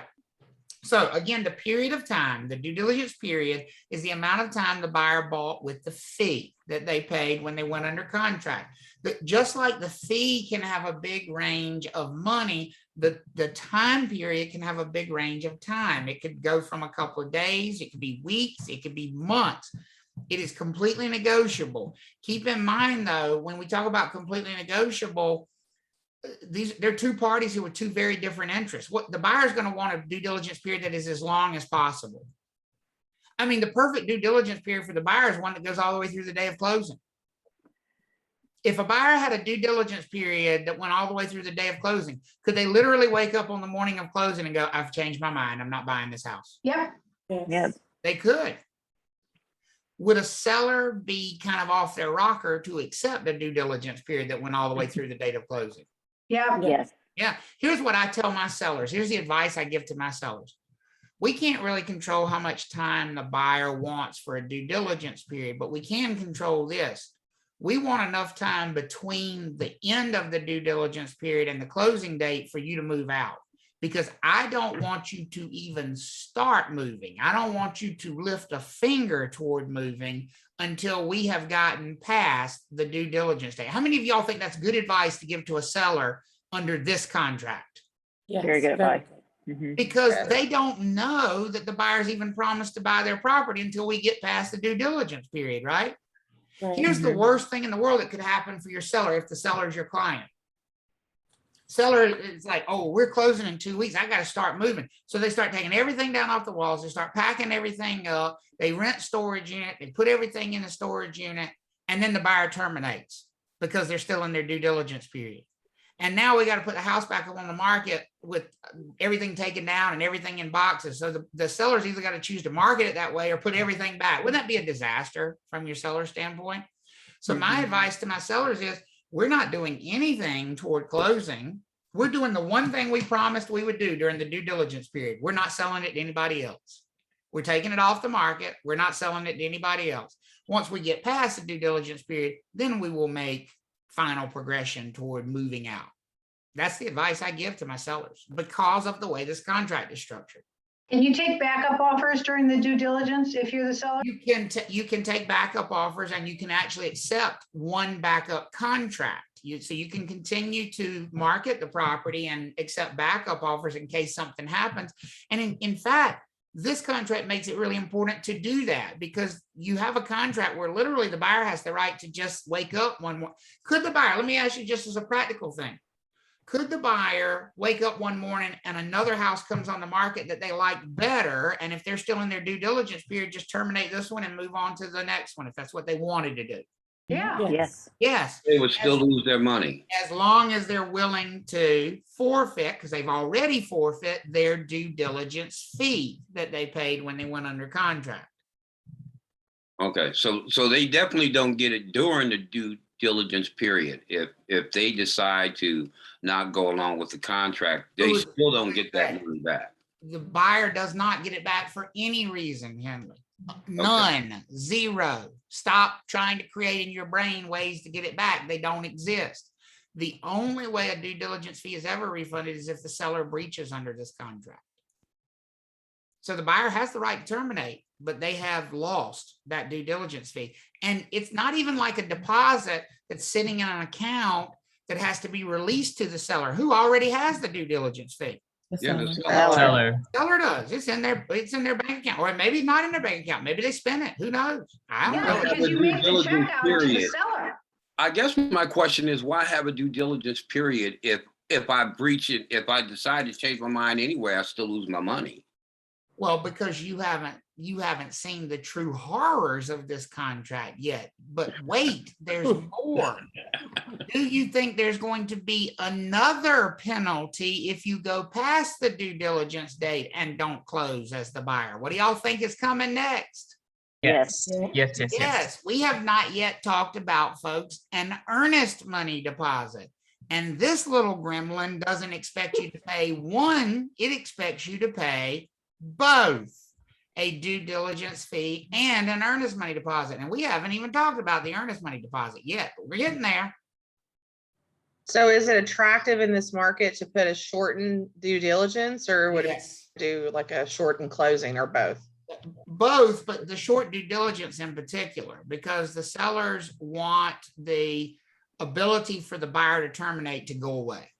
But with this market, isn't it hard to schedule things like termite and home inspection? And that is the great conundrum of this market, is that buyers, in order to get under contract, are negotiating ridiculously short due diligence periods, and then they literally cannot get these things accomplished during their due diligence period.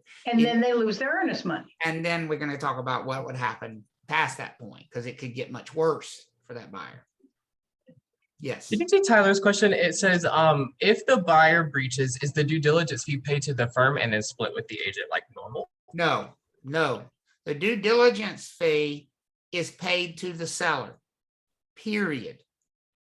The due diligence fee was paid to the seller the minute we went under what? Contract. It is the seller's money. It is nobody else's money.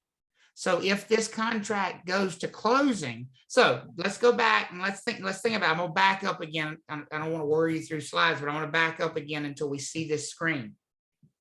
Remember, our contract here calls for a purchase price of $500,000, correct? Mm-hmm. Correct. And we said the due diligence fee was $40,000, which is part of that purchase price. Does that make sense for everybody? Yes. Yes. If we get to closing what number should be down here on this bottom line for the amount of money that the buyer will owe at closing? If the purchase price is 500, if it says 500,000 up there on that top line, and they paid a $40,000 due diligence fee, how much do they owe when they get to 60. closing? 460. $460,000. And so the advice we should give to the seller when they accept this contract is, now understand, don't you expect to see $500,000 when we get to the day of closing. You've already gotten what? 40,000. 40,000 of that up front. Now, if they don't buy, you get to keep it, and there'll be a bonus. But if they buy, this is part of the sales price. Does that make sense for everybody? Yes. And it's a portion of the sales price that seller keeps no matter what, as long as the seller has not breached the contract. Okay. I think if you think of it as a portion of the sales price that they keep no matter what, it helps, because then you realize, okay, I've got to deduct that from their funds at closing. Does that make sense for everybody? Okay. Oh, speaking of which, boy, I could ask you a question right now. Oh, I'm going to ask it. I'm going to ask it. We'll see where your brains are. Remember when we did seller nets and we talked about debits and credits with the sellers at closing? Yes, that's what we need to use. What do you think? What do you think the due diligence fee is going to show up on for the seller's closing statement? A credit or a debit at closing? Debit. Debit. It's money we need to subtract from them at closing because they already got it way in advance. Does that make sense for everybody? Yeah. Yes.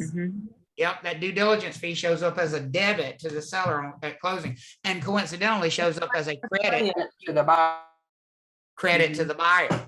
When we're doing the buyer side, it's a credit to the buyer and debit to the seller. Well, that makes me feel much better. At least the buyer has a snowball's chance in hell of getting the money back. Well, they do. buys the Right. house. I mean, the way to get it back, people say to me all the time, how do I get my due diligence fee back? Close. That's how you get it back, because that's the only way you get it back is if you buy the property, because it becomes part of your purchase price. And I've given this advice to buyers in this market, because I had buyers in Durham not too long ago, and they made an offer with a $50,000 due diligence fee, $50,000 above list price, and didn't get accepted. The house was listed at 300. We offered 350 with a $50,000 due diligence fee. We didn't even get a counter offer, much less get an acceptance. We didn't even get a counter offer.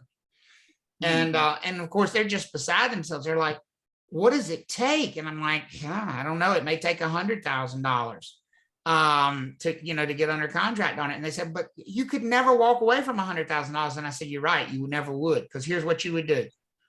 If you paid $100,000 due diligence fee, even if we found disastrous problems in the property, you would still close. And then we would fix those problems, and you would turn around and sell the property again, also in this crazy market. Because that'd be a much better way to go about getting your money back than just forfeiting that money does that make sense for everybody? Rather than just forfeiting that money to the seller. Even if you decided you didn't want to go through with it, buy it, fix it, put it back on the market, and you might recoup some of that, because the next buyer is going to be just as crazy as you were the first time around. So Grant is with the 2T contract, and you probably are most likely, Grant. Yeah, if you bought residential resale property in North Carolina in the last at least 13 years, it's been this contract. Yeah, absolutely. Now, there is also going to be an earnest money deposit here. There's also going to be an earnest money deposit here. And I want to get through this next little bit, and then we'll take a break, because I know you probably need one to come back and think about it. But I want to talk about the earnest money deposit here, because I want to differentiate it from the due diligence fee. First of all, it does have this word deposit. What word do we associate with a deposit that we would never associate with a fee? Refundable. You can get it back. Refundable. Get it back. Okay. So the earnest money deposit is a separate amount of money, separately negotiated. And if you notice the choices of paying it, you've got two choices here of when to pay it. it says either with the offer. So you either write the earnest money check with the offer or within 5 days of the effective date. So pretty much the earnest money is also being paid as soon as we go under contract. Does that make sense for everybody?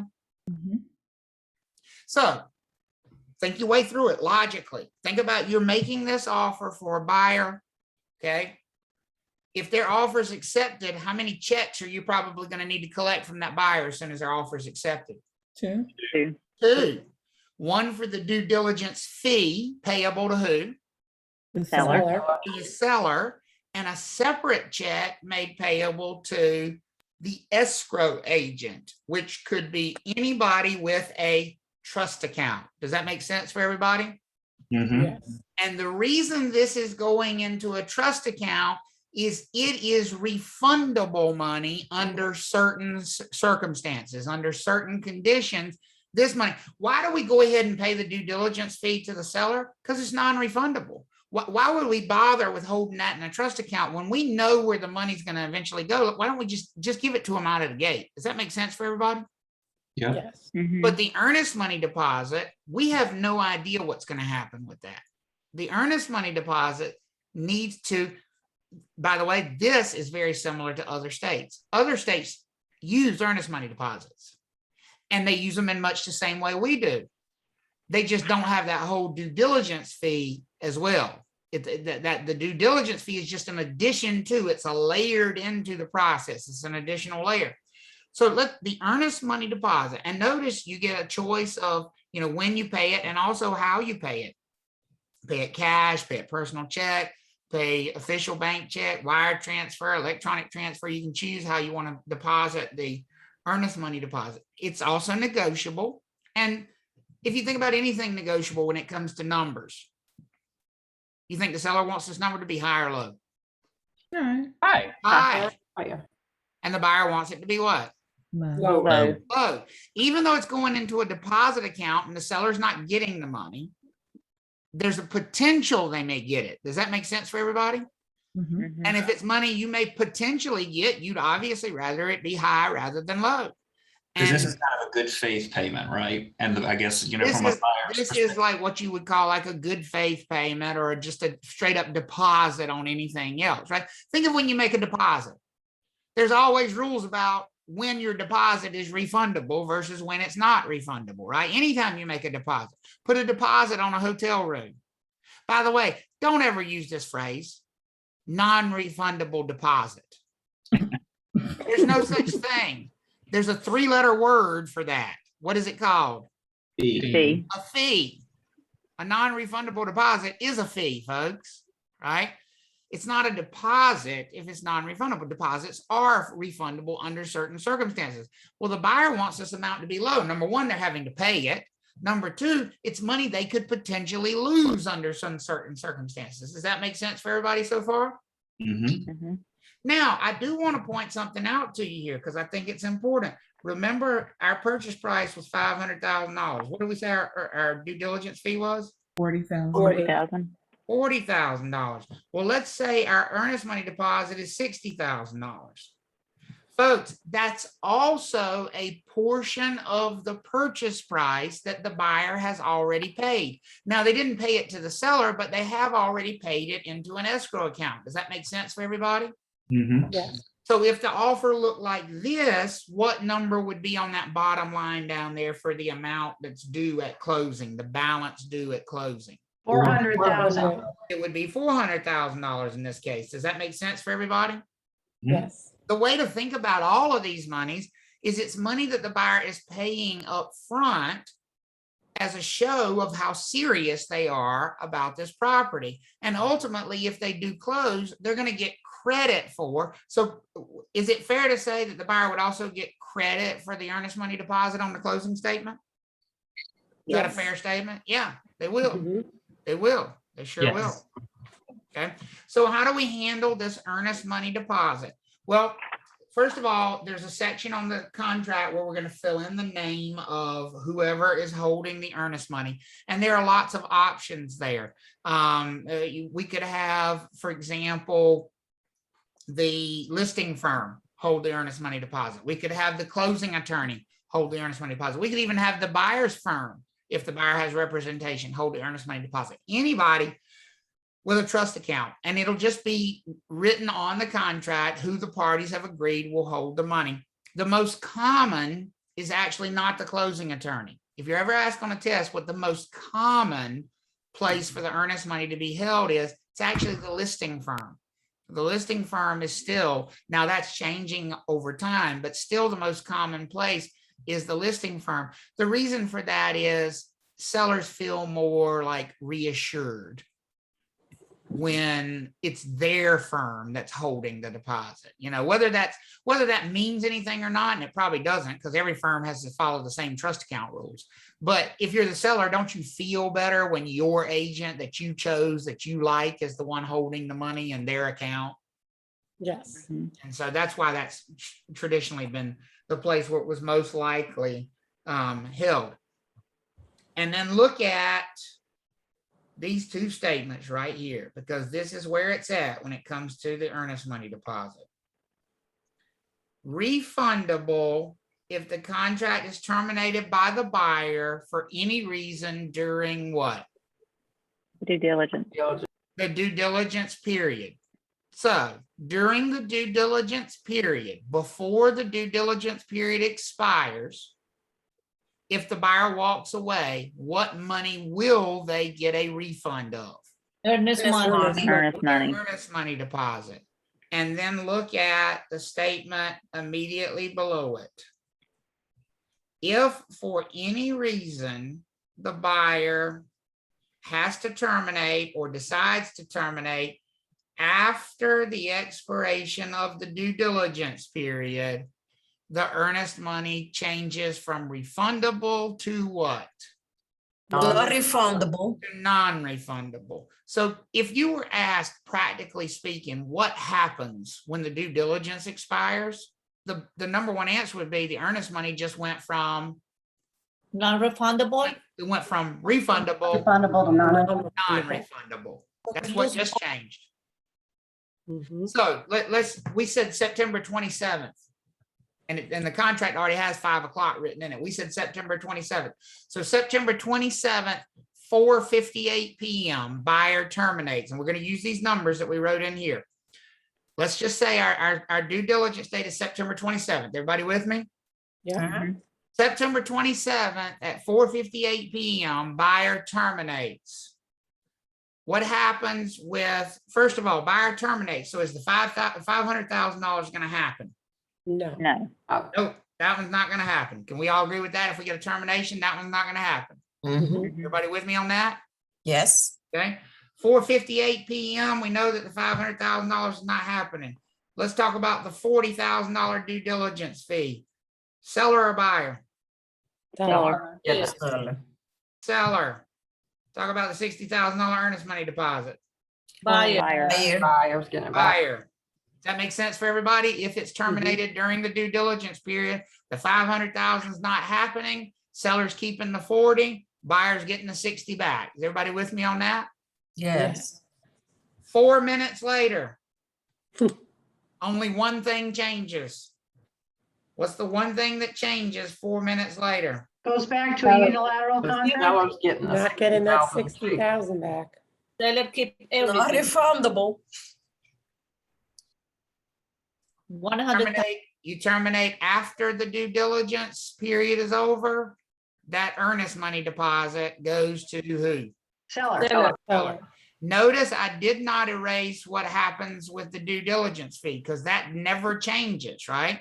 The due diligence fee Exactly. the due diligence fee belongs to who? Seller. Seller. And it's always non-refundable. That's right. Always. The only one we're focused on here of what is happening with it is the what? Earnest money.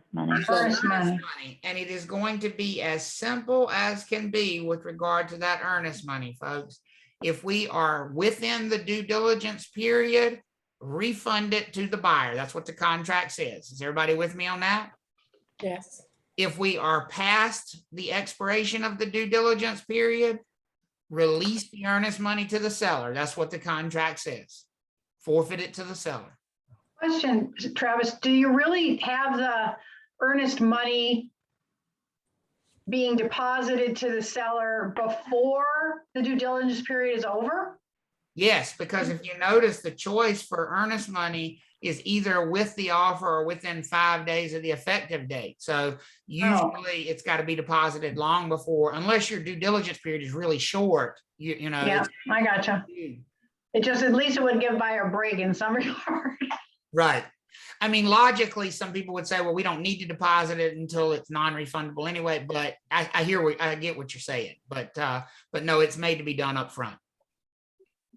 Do you find earnest money is being in as high of numbers as due diligence, or is it? So here's what I've seen recently as a trend is that in some markets you see the earnest money as being, you know, higher, and that's always been the traditional norm, that the earnest money was much higher than the due diligence fee.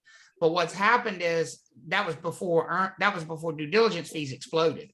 What you might have seen in the past was like a $500 due diligence fee and a $5,000 earnest money deposit, you know. So now you might see like 40,000 due diligence and 60 earnest money. And sometimes the seller comes back and wants even more as a due diligence fee. And they'll come back and they'll say, well, we want at least $75,000 for a due diligence fee. And basically the buyer will counter and say, well, listen, I'm tapped out. I don't have more than $100,000 cash. We can do $75,000 due diligence fee, but we're going to have to take the earnest money down to 25 if that's what we do. So what we kind of have started to see is like buyers that are just like, listen, this is all the cash I have. I just went and robbed my grandma. This is all I have. And, you know, we can filter it however you want to between the due diligence and earnest money, but I can't give you, you know, more because I don't have it. Right. But a seller is probably always going to want the due diligence to be higher. They do. They because tend they to focus automatically get that. Right. They tend to focus on that one because it's the one they automatically get and they automatically keep, right? The one that's potentially refundable. Because here's the thought process. Surely this buyer, if their contract looks like this, is not going to be dumb enough to go past the due diligence date without knowing for sure they want to close. You would hope, right? Right. Now, let me point this out to you all. Can the buyer still terminate? I know they're in breach after the due diligence period. Can they still terminate as long as they're willing to suffer the consequences? Yes. Yes. Yes. And what is the consequence here? They They lose. Lose their earnest money. Lose earnest money. They lose their earnest money. That's exactly right. That's exactly right. So the whole little exercise just cost our buyer $100,000. That's exactly right. If they went past their due diligence date and then they find, and listen, this is how harsh this contract is. Let's say it's September 28th and they get laid off. So they no longer qualify for the loan. How much money are they getting back at September 28th if their due diligence date is September 27th? Nothing. Nothing. This contract has no contingencies. You remember that word from last week? There's no like, if you can't get a loan, you get out and get your money back, or if this doesn't happen, or this does happen. There's none of that in here. It's all just it's all about the timing. All about the timing with this. In this market, it's got to be tough dealing with buyers unless that buyer probably is already selling their own property and would have that kind of cash available. It is very tough. I will say I have been shocked at where, I don't know where buyers are getting the cash from to make these things happen. You know, if you had asked me, you know, a couple of years ago, would your average buyer have $30,000, $40,000, $50,000 in cash, liquid available to just go under contract? I'd have said no, but they're doing it. I don't know where they're getting it from. Maybe I don't know. Are people taking out loans to pay for that? Well, I mean, I suppose that's possible, but then that can screw with getting the other loan, you know, Right. like, you know, that Right. I think what they do is they can borrow against their stocks. They can margin their stock, which is a big risk, Right. meaning that they don't have to actually sell the stock, but if the market dips below a certain price, then they're forced to sell the Right. stock. And we're seeing ones that have like investments. I joke about like Bitcoin, but they have like investments in like cryptocurrencies. And there are companies that will make you loans against those investments. And so, I mean, it's just, and people are, taking loans against their 401k to do these. And people are, they're doing all kinds of things creatively to get under contract because they want to purchase these homes. And it's a tough marketplace. Okay. I think that's probably a good spot for a break. What do y'all think? Yes. Okay. So let's go. So just kind of resuming again, still focused on the 2T contract here from NC Realtors. That contract is very specific about almost anything that could happen. That's where they really did do a good job with this contract. Is it leaves very little sort of vague. It leaves very little sort of up in the air where you don't know what's going to happen. And I've had people say, well, what if the buyer doesn't come through with the money? Because if you think about it, these are now especially substantial amounts of money that these buyers are being asked to pay basically as soon as we go under contract. I can't stress enough that due diligence fee is due to the seller the instant we go under contract. And the earnest money is usually due, at the time of contract as well, but no later than 5 days after then. So it's not all that hard to imagine that you're going to have sellers go. And I just want you to picture this thing. If you're the seller, and I'm going to back up again because I think you need to see those numbers in front of you for a second. If you're the seller and you've signed this contract, don't you want that $40,000 pretty much instantly if it's yours? I mean, let's put yourself in their shoes. How many people, when they sign this thing, are going to be just like nonchalantly, like milling around? Oh, they'll get me the 40 grand whenever they get me the 40 grand. Or if you're the seller, you're going to be like, now, now. Right? I mean, now. Right, exactly. And so that's a reality we deal with under this contract. By the way, while I'm talking about that,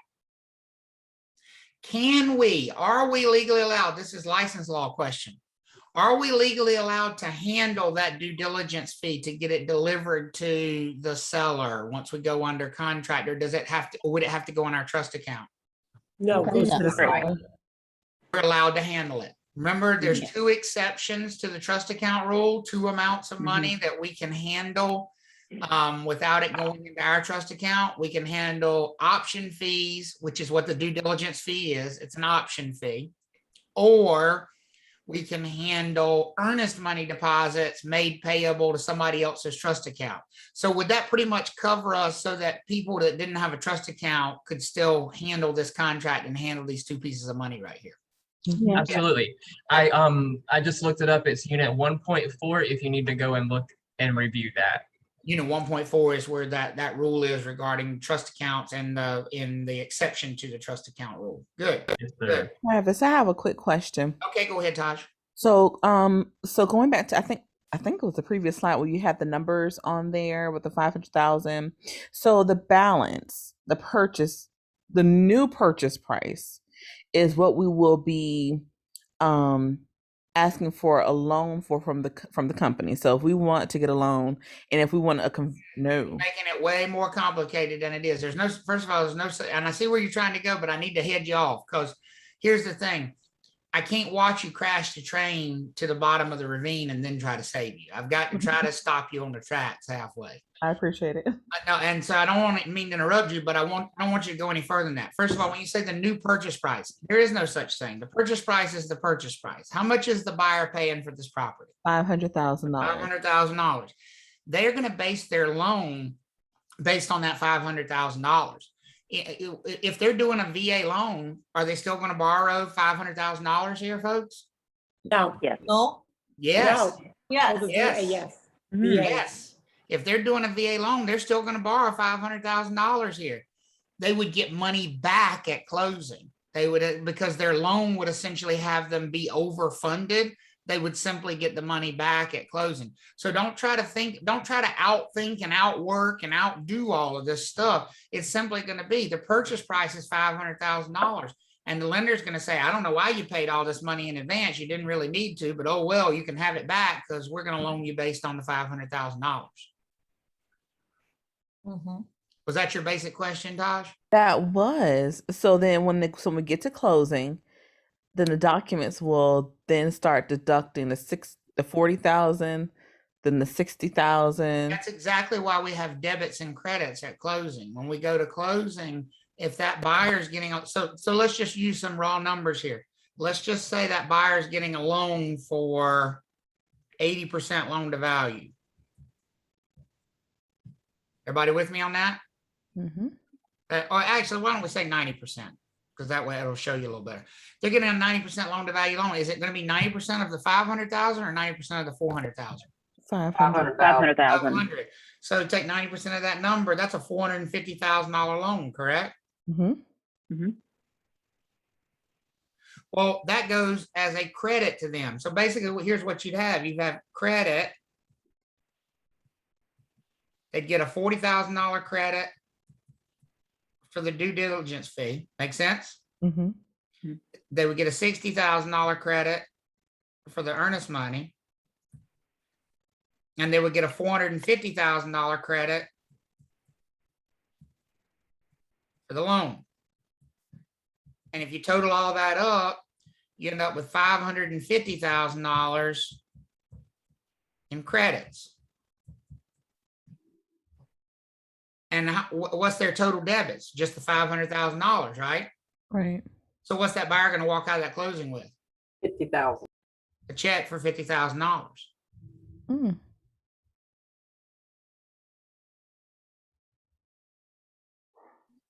You okay? Mm-hmm. Okay. I mean, you said you like I'm trying to figure out if that was like a contemplative or if like you're still not quite there. That was one of those aha. Oh, okay. That's an aha. Got it. I like aha ones. That's good. That's good. Travis, I'm confused. People can walk away from closing. Buyers can walk away from closing with cash in hand. That's what I was Absolutely. thinking. Absolutely.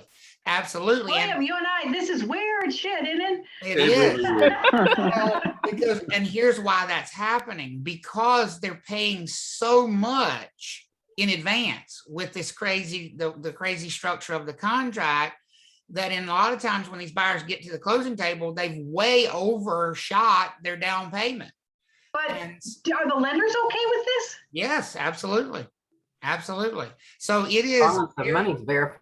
It is very common now for buyers to walk out of these closings. I'm sure you see this, Patty, in your closings all the time, where buyers are walking out now with checks for some portion of their due diligence fee and earnest money back because the loan has overfunded them, essentially. Well, who's paying the credit? The lender? The lender is. The loan is a credit to the buyer because that's money that's being handed to the buyer at closing. So they get credit for the loan because the lender's handing it to them. A credit is just money that's being handed to you. Well, essentially at closing, they're getting credit for the due diligence fee they paid. They're getting credit for the earnest money deposit they paid. They're getting credit for the loan that's being issued in their behalf. And then they have the one big debit of the purchase price. And then you subtract the two of them, and whatever the balance is, they either owe money or they get money. And in this case, they got more credits than debits. They get money. They walk away. Oh, wow. Yeah, I had some buyers, and I don't remember the exact actual reason for it, but Travis, it was out in near Mebane, and they actually ended up walking away with like $3,000. It was something about the loan type though. Well, that's exactly what it was. A buyer. Yeah, right. It's once you factor in these deposits and the due diligence fees, very often they are overfunded, and so they'll walk away with that difference. And keep in mind, this buyer still made a down payment. Because ultimately they only borrowed $450,000, but they bought a house that cost what? $500. So they've still made a $50,000 down payment, folks. You know, don't think they're being paid to buy a house. No, they still paid $50,000 out of pocket. They just paid it the day they went under contract. Oh, okay. I think that answered your question, right, Taj? Yes, thank you. You're welcome. You're welcome. I want to make sure. Now, as I said, the 2T contract is very specific about what happens in almost every situation. And one of those is, what if the buyer is late with money? So talk to me, due diligence fee. We've been under contract for a day. Is the due diligence fee late? Yes. Yes, because it was due the minute we went under contract, right? Yes.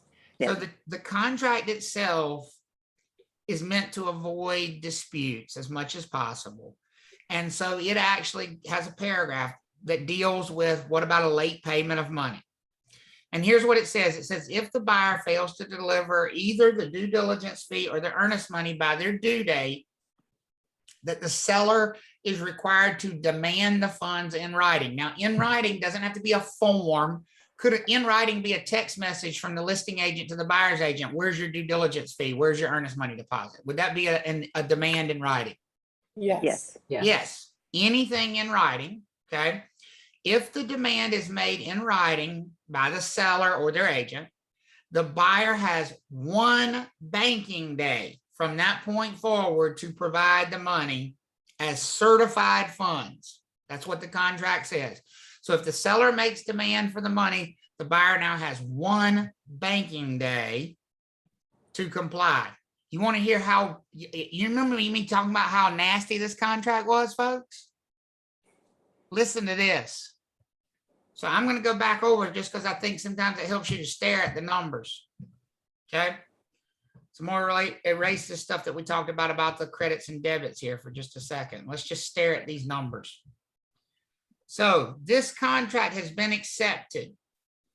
Can we all agree that that $40,000 due diligence fee is due?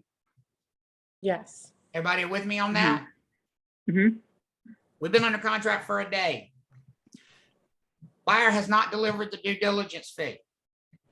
Seller makes written demand of the due diligence fee. Everybody with me? Mm-hmm. How long does the buyer now have to deliver the due diligence fee? 1 business day. One banking day. One banking day. 1 banking day. So they make written demand today. They have till tomorrow, correct? Yes. That's it. Right. So if tomorrow comes and goes and the buyer has not delivered the due diligence fee after the seller has made that demand and given 1 banking day, here's what happens. You want to talk about mean, nasty, evil right here? Here's what happens. The seller can declare that the contract has been breached by the buyer and is therefore free to sell the house to somebody else. Now that seems fair, right? Because the buyer hasn't complied. Does that seem fair to everybody? Yeah. Yes. Guess what else the seller can do? Sue. Demand Sue 40,000. the buyer for the due diligence fee that they never paid, even though they've now terminated the contract and moved on and sold it to somebody else. So let me just play this out in the real world for you folks. You make that offer on Saturday. They got 15 other offers. With me? Yes. They accept it on Sunday. And they make written demand for the money on Sunday. Can they accept and make written demand at the same time? Absolutely. And so now, when do you have to get them the due diligence fee to be in compliance with their written demand? Monday One morning. banking day. Today. Today's the last day to deliver that due diligence fee. Everybody good with me on that? Yes. If Meanwhile, we're talking about this past Saturday, right? right, this past week. Okay. Right?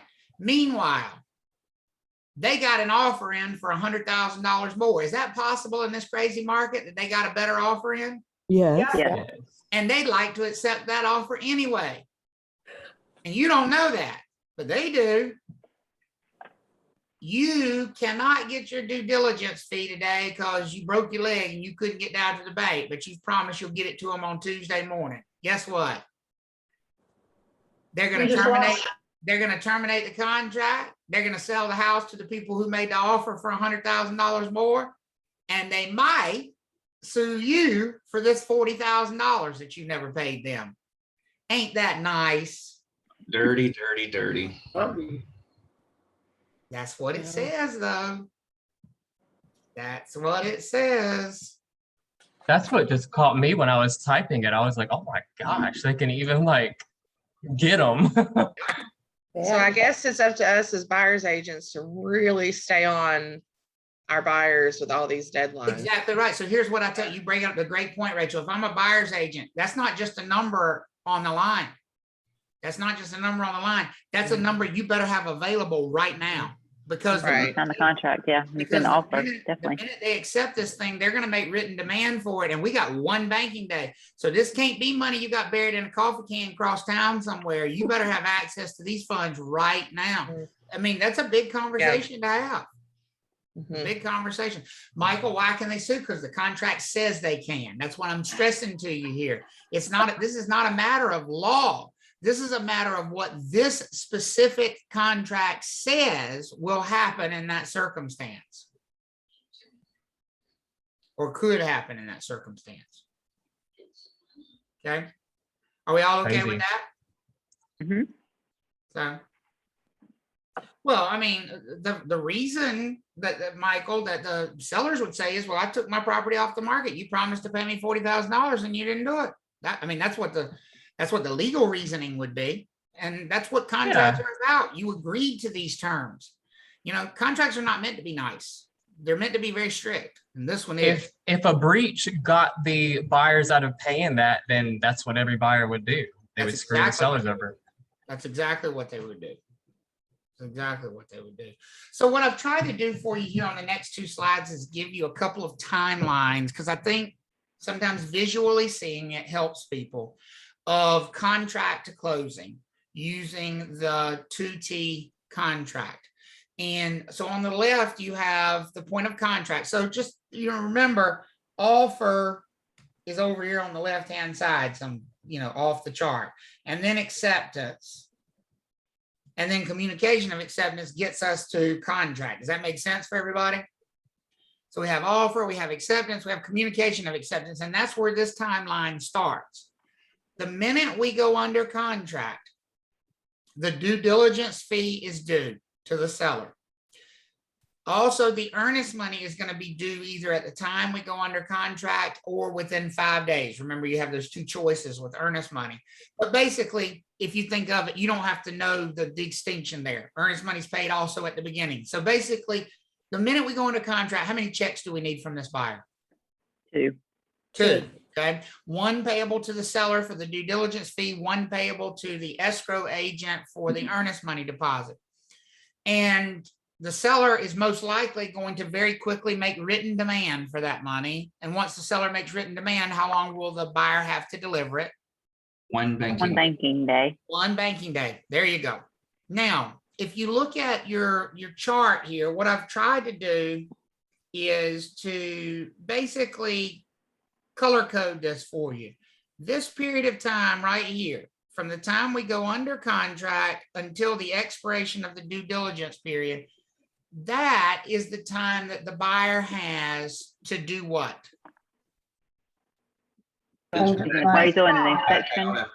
That, well, they Or they could back practically out. do inspections, but most importantly, terminate Right, terminate. and get what back?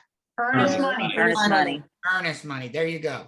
Yeah, practically, they will probably do inspections and appraisals and all that things, but that's more of a practical thing. Contractually, the thing that matters about that date is they can terminate anytime up to that date and get earnest money back. Now, don't get in your head about the due diligence fee. They're not getting that back. Is everybody good on that? Yes. Okay. They're not getting that back at any time on this timeline. As soon as you got to the word contract, that was it. The due diligence fee was toast. Can I ask you a quick question, Travis? Back to this one banking day thing and putting it in writing. Does that happen during the due diligence period, or does that happen after the due diligence period? Most of the time it happens right away as soon as you go under contract. Because remember, the money is due as soon as you go under contract. So most of the time, congratulations, we've accepted your offer. Consider this our written demand for your money. All right. Yeah. Okay, and but the earnest money is not due for 5 days, right? Right, exactly. Okay. Exactly. Okay. Now, is everybody okay so far on what we got? Yeah, and Travis, just to kind of like touch base on that, even saying it in a nice way, like, hey, congratulations, your offer's been accepted. Where would you, we would like the earnest money sent here and the due diligence sent here. Correct. Would be the same thing. That's a written demand for the money. That's exactly right. That's exactly right. So the best time to do it if you're the seller's agent is, of course, immediately. Because here's the thing.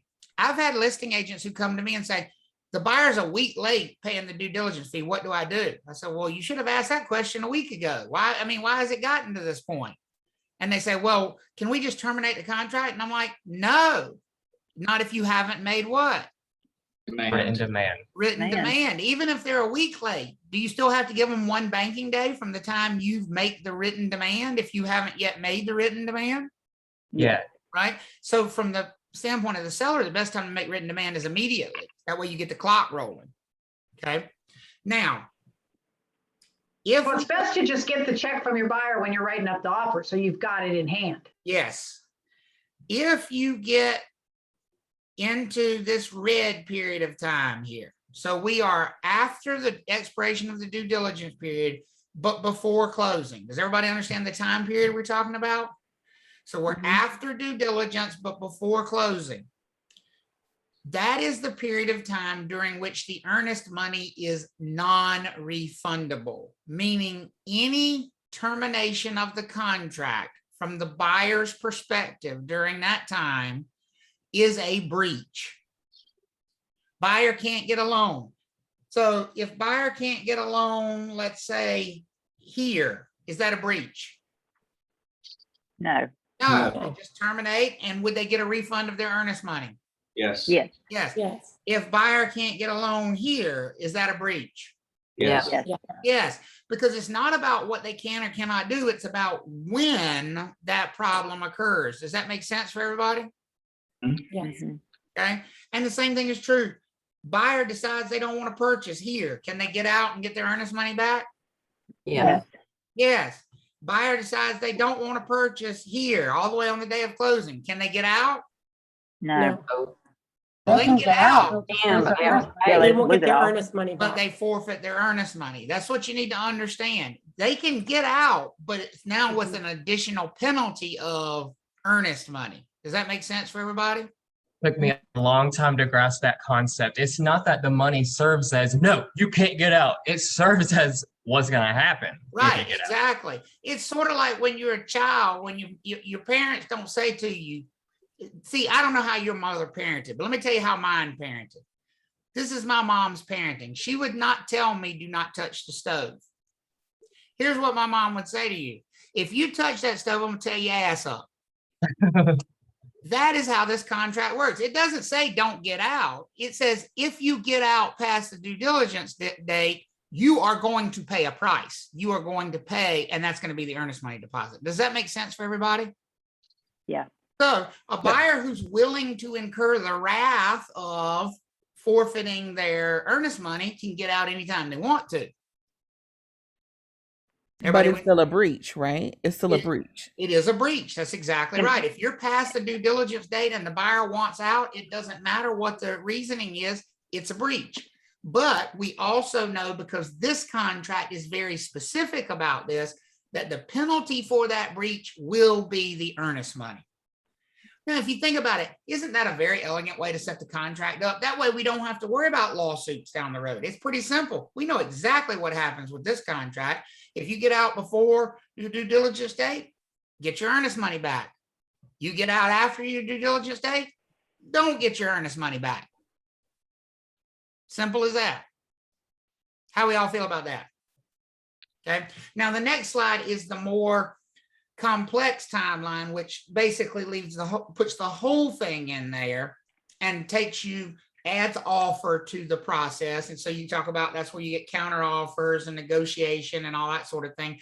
And then you still have the contract, the due diligence expiration.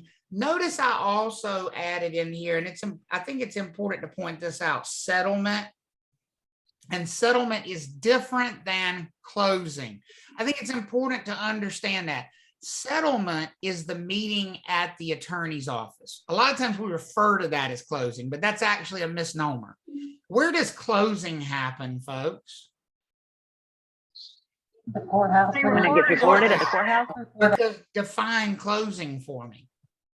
When the deed is gets recorded and title changes Is hands. recorded. That's exactly right. So if closing is the moment of recordation, then closing can only happen at one place. Closing happens at the courthouse. So technically, there's always a settlement meeting first, and then there's closing later, usually that same day when we get the documents recorded. We get everybody together, get everything signed. That's settlement, but we're still not what? Close. No, close. Now, let me point something out. They're gonna ask you this on the test, and you better not do it in the real world, and I'm gonna share a real world story with you. We're not closed until these documents are recorded. When do you think we should give the buyer access to the property? When should they have keys in their hand? When it's recorded. After it closes, When it's closed, when the documents are recorded. Does that make when sense? it's for fully everybody? executed. Yes, when it's done. Yeah, but people get the key when it's settlement, right? People think they should get the key When it's Settlement. settlement. at settlement, at the closing attorney's office. Does that make sense for everybody? Well, I got mine. I just had a very smart agent call me the other day. And for her sake, I'm embarrassed to say she's also an instructor in a different part of the state. And she said, listen, I got a question for you. Have you ever had a buyer start painting the house before the deed got recorded? And I said, no. I said, how? Did they break in? And she said, no. I mean, they just started right away. I said, started right away when? And she said, well, as soon as we had closing. I said, well, if you've had closing, the deed is recorded. She said, you know what I mean, at the closing attorney's office. I said, so you gave the buyer the keys at the settlement meeting. And they left the settlement meeting and immediately went to the house and started painting. Y'all following me on this? Folks, here's why you don't do this. The buyer's loan did not fund. The lender found a credit issue when they pulled the final credit report on the day of closing. So now we have a home where people are trespassing in it. And this happened last Friday. So they were trespassing in it all weekend. And now they have started to paint this $2 million home. And there's no funding on this loan. And there have been no documents recorded. And I just said, y'all are all going to jail. That's literally what's going to happen. You may as well go ahead and make plans for somebody else to babysit your children. You're going to jail. Do not pass go and do not collect $200. I said, because here's what's going to happen. And if I was the sellers, this is exactly what I would do. I would call the police and I would file a trespassing charge. And I would file a breaking and entering charge against you who gave them the keys. You're going to jail. And as an instructor, you probably deserve to. Don't do that. Don't do that. It's not their house. It's not their house until what's happened, folks. Oh, He's recorded. Recorded. Until it's recorded. It's just silly. It's not, don't take So that. what happened? Huh? So what happened? Well, I don't know. It's unfolding today. I mean, this All right, happened get on back. Friday of last week. I have no idea. I have no idea. I mean, she said, what do I do? I said, first of all, you get them out. They're trespassing. I said, what if one of them falls off of a ladder? Whose insurance is going to pay? The buyer doesn't have insurance yet on the property because they don't own the property. The seller's insurance is going to balk at pay them because they're going to say these people are trespassers. What if the house catches on fire? They burn it down. Yeah. I mean, don't do that. That's why you don't do that. Because could there always be something that comes up between the settlement meeting and closing? Yes. Yes. We ain't closed until we were closed. And that's why you always tell sellers, don't expect your money until the documents are what? Recorded. You're not going to get paid until these documents are recorded. I'm not going to get paid until these documents are recorded. We're not giving the buyer keys until these documents are recorded. It's too much of a risk. Too much of a risk. Okay. But a lot of agents do that, don't they? They do. And you do it. And I understand the emotional draw of it. You know, everybody's at the attorney's office. You want to take the picture where you're handing the buyer the keys, plus the convenience factor of it. You know, the convenience factor of, I don't want to have to come back and hunt you down after it's recorded later this afternoon or tomorrow to give you the keys, right? Yes, I will, Tyler. And so you know, I understand the why, but the risk is just not worth it. Now, let me tell you what I do, especially now that we have digital electronic lock boxes. Now that we have electronic lock boxes, I can create a 1-day code for the lockbox that'll only be valid for a certain day. And so what I do for my listings is, as soon as we get notice from the closing attorney's office that the deed is recorded, I go into that digital system and I create a 1-day code for the lockbox and send it to the buyer's agent and say, you're free to share this with the buyer. They can get their keys out of the lockbox. All they got to do is go to the lockbox on the front door, punch in this one-time code, it'll open it up, and I'll be by today or tomorrow to take the lockbox off the door. But that'll give them access. How many of you think that takes me completely out of that liability right there? Right? Yep. And I can basically give them access to the property instantly as soon as it's theirs, because as soon as I get word that it's recorded, I'm giving them a lockbox code and there you can get in. So that's the way I handle it, FYI. Because that key handoff thing can get really messy. That's a really good way to do that. It is. I mean, where are they and how do you find them? And where am I going to leave it? And right. How are we going to meet? They exchange them. With the electronic lockboxes make that so much easier. So as we mentioned earlier, the buyer has the right to terminate for any reason or no reason during this due diligence period, and they will not be in breach. If they do that, the earnest money is going to be refunded back to them during the due diligence period. However, if they go past the due diligence period, they will forfeit the earnest money deposit.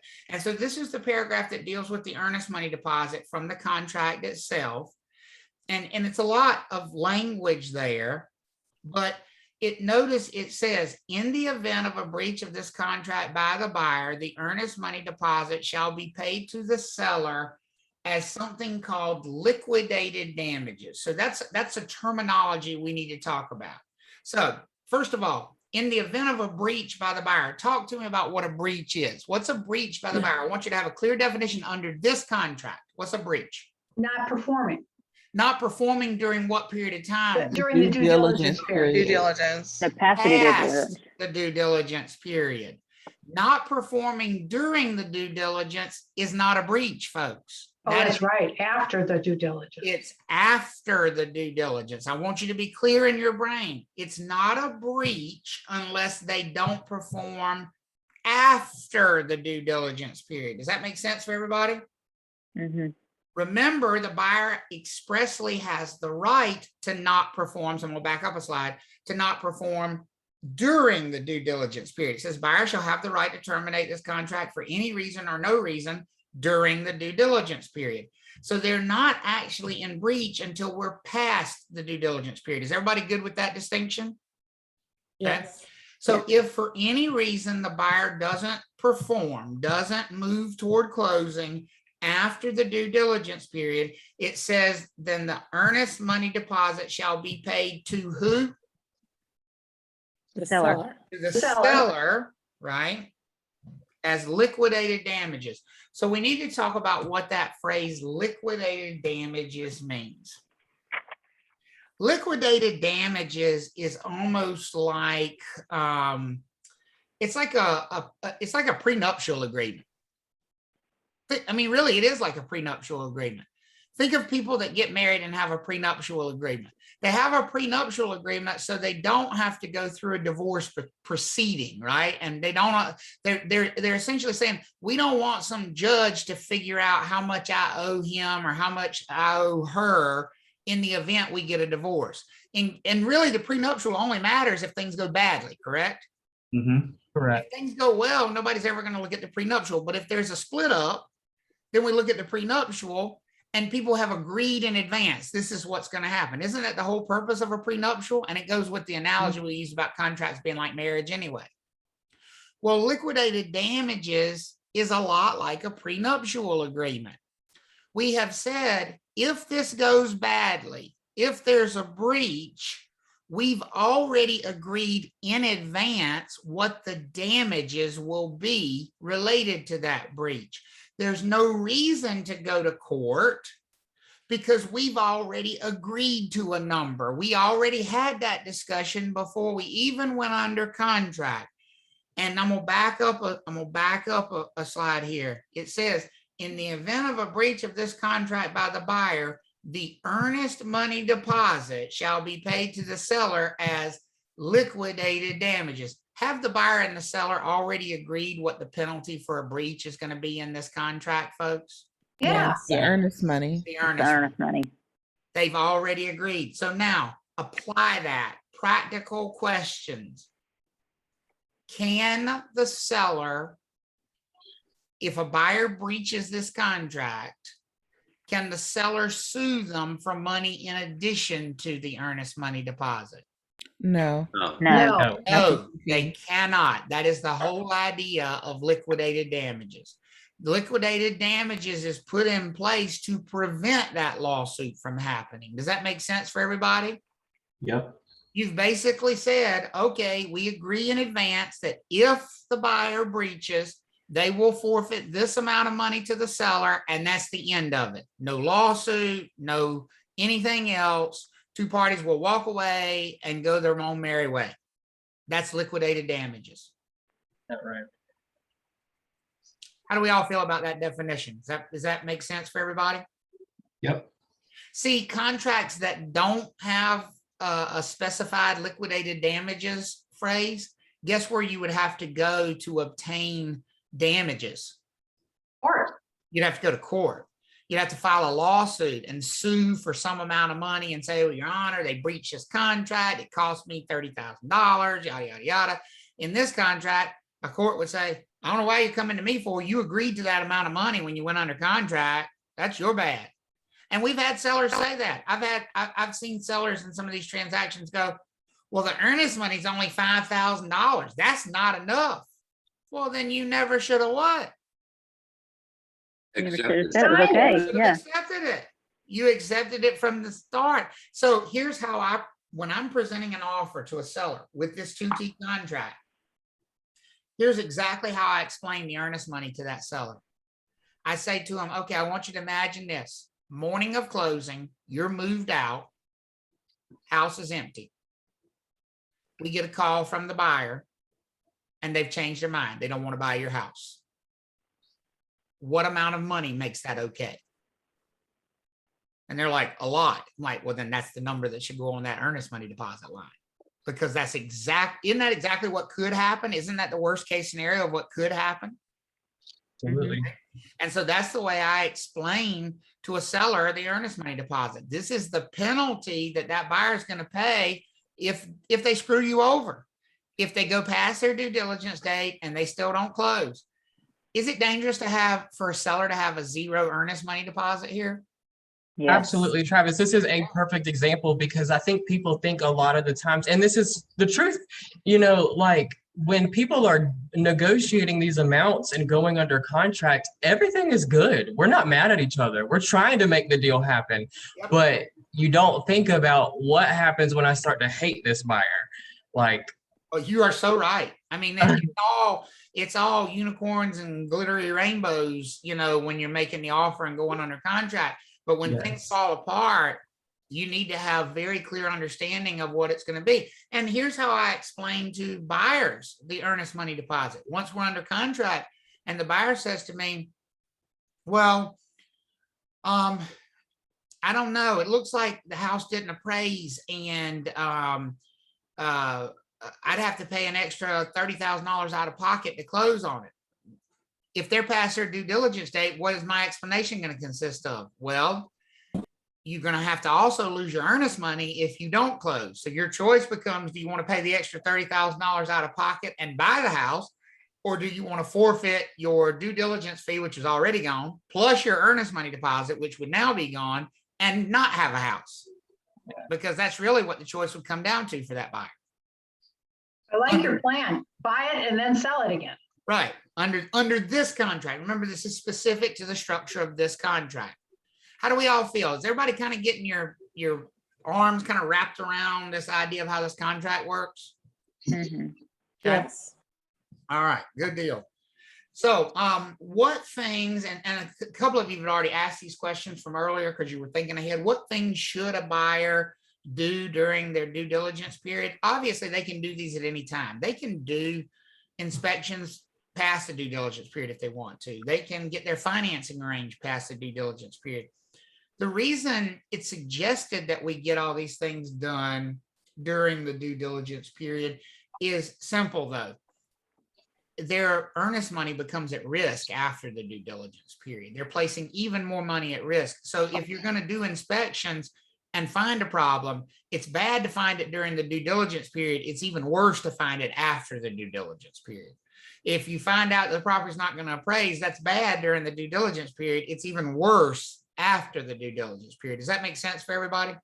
Mhm. And so that's why we suggest that buyer does all of these things during the due diligence period, like negotiate any repairs that are going to be done. And even if the seller is going to, agree to fix things, get them to agree in writing to fix them during the due diligence period. They may not actually make the repair until after the due diligence period, and that's fine, but get them to agree to make the repair during the due diligence period, because after that point in time, they just have far less incentive to not want to help you out.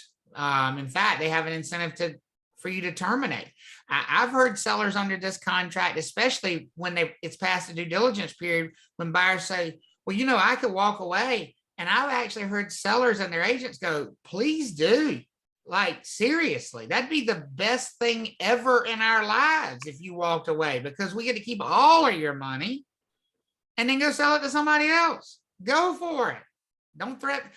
You know what one listing agent actually said to a buyer's agent when the buyer's agent said, well, my client can terminate. The listing agent said, don't threaten us with a good time. I about died. I almost lost it. I was like, well, there you go. That's the way this contract is structured. Okay. So contingencies, short, sweet. There are no contingencies in this contract. We talked about what contingencies were and where they might exist and where they usually do exist. Let's be clear. This is not a normal contract by other state standards. Most states have contracts that are full of contingencies for inspections, contingencies for appraisals, contingencies for financing, contingencies that just say I have to sell my house first before I buy yours. Those are all examples of very common contingencies in other states. Before we do go into these contingencies, I think it's important to address a question I just got from somebody. Quick question. Say during the due diligence period, something goes wrong with the buyer's loan. Would they still lose their due diligence? I think yes, but just want to make sure.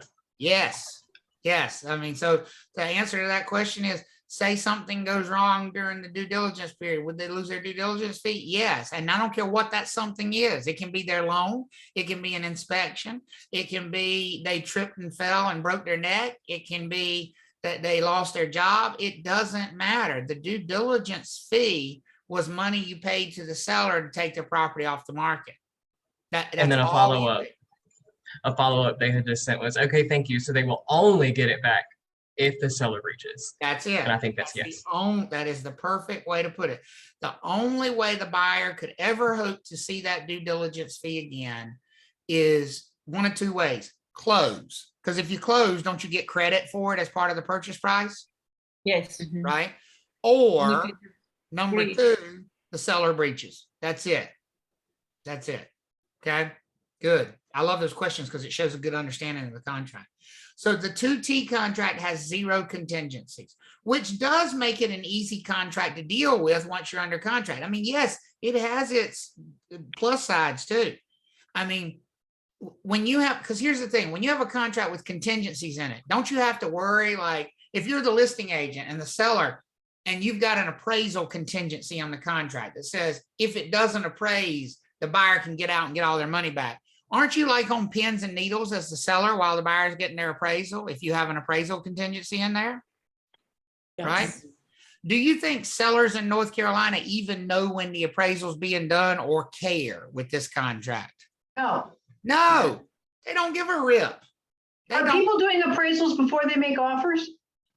Well, it would they did that in California. It would be nice if they were in some of these cases because, but the timing, people don't feel like they can. They feel like they miss out on the property. So unfortunately, no.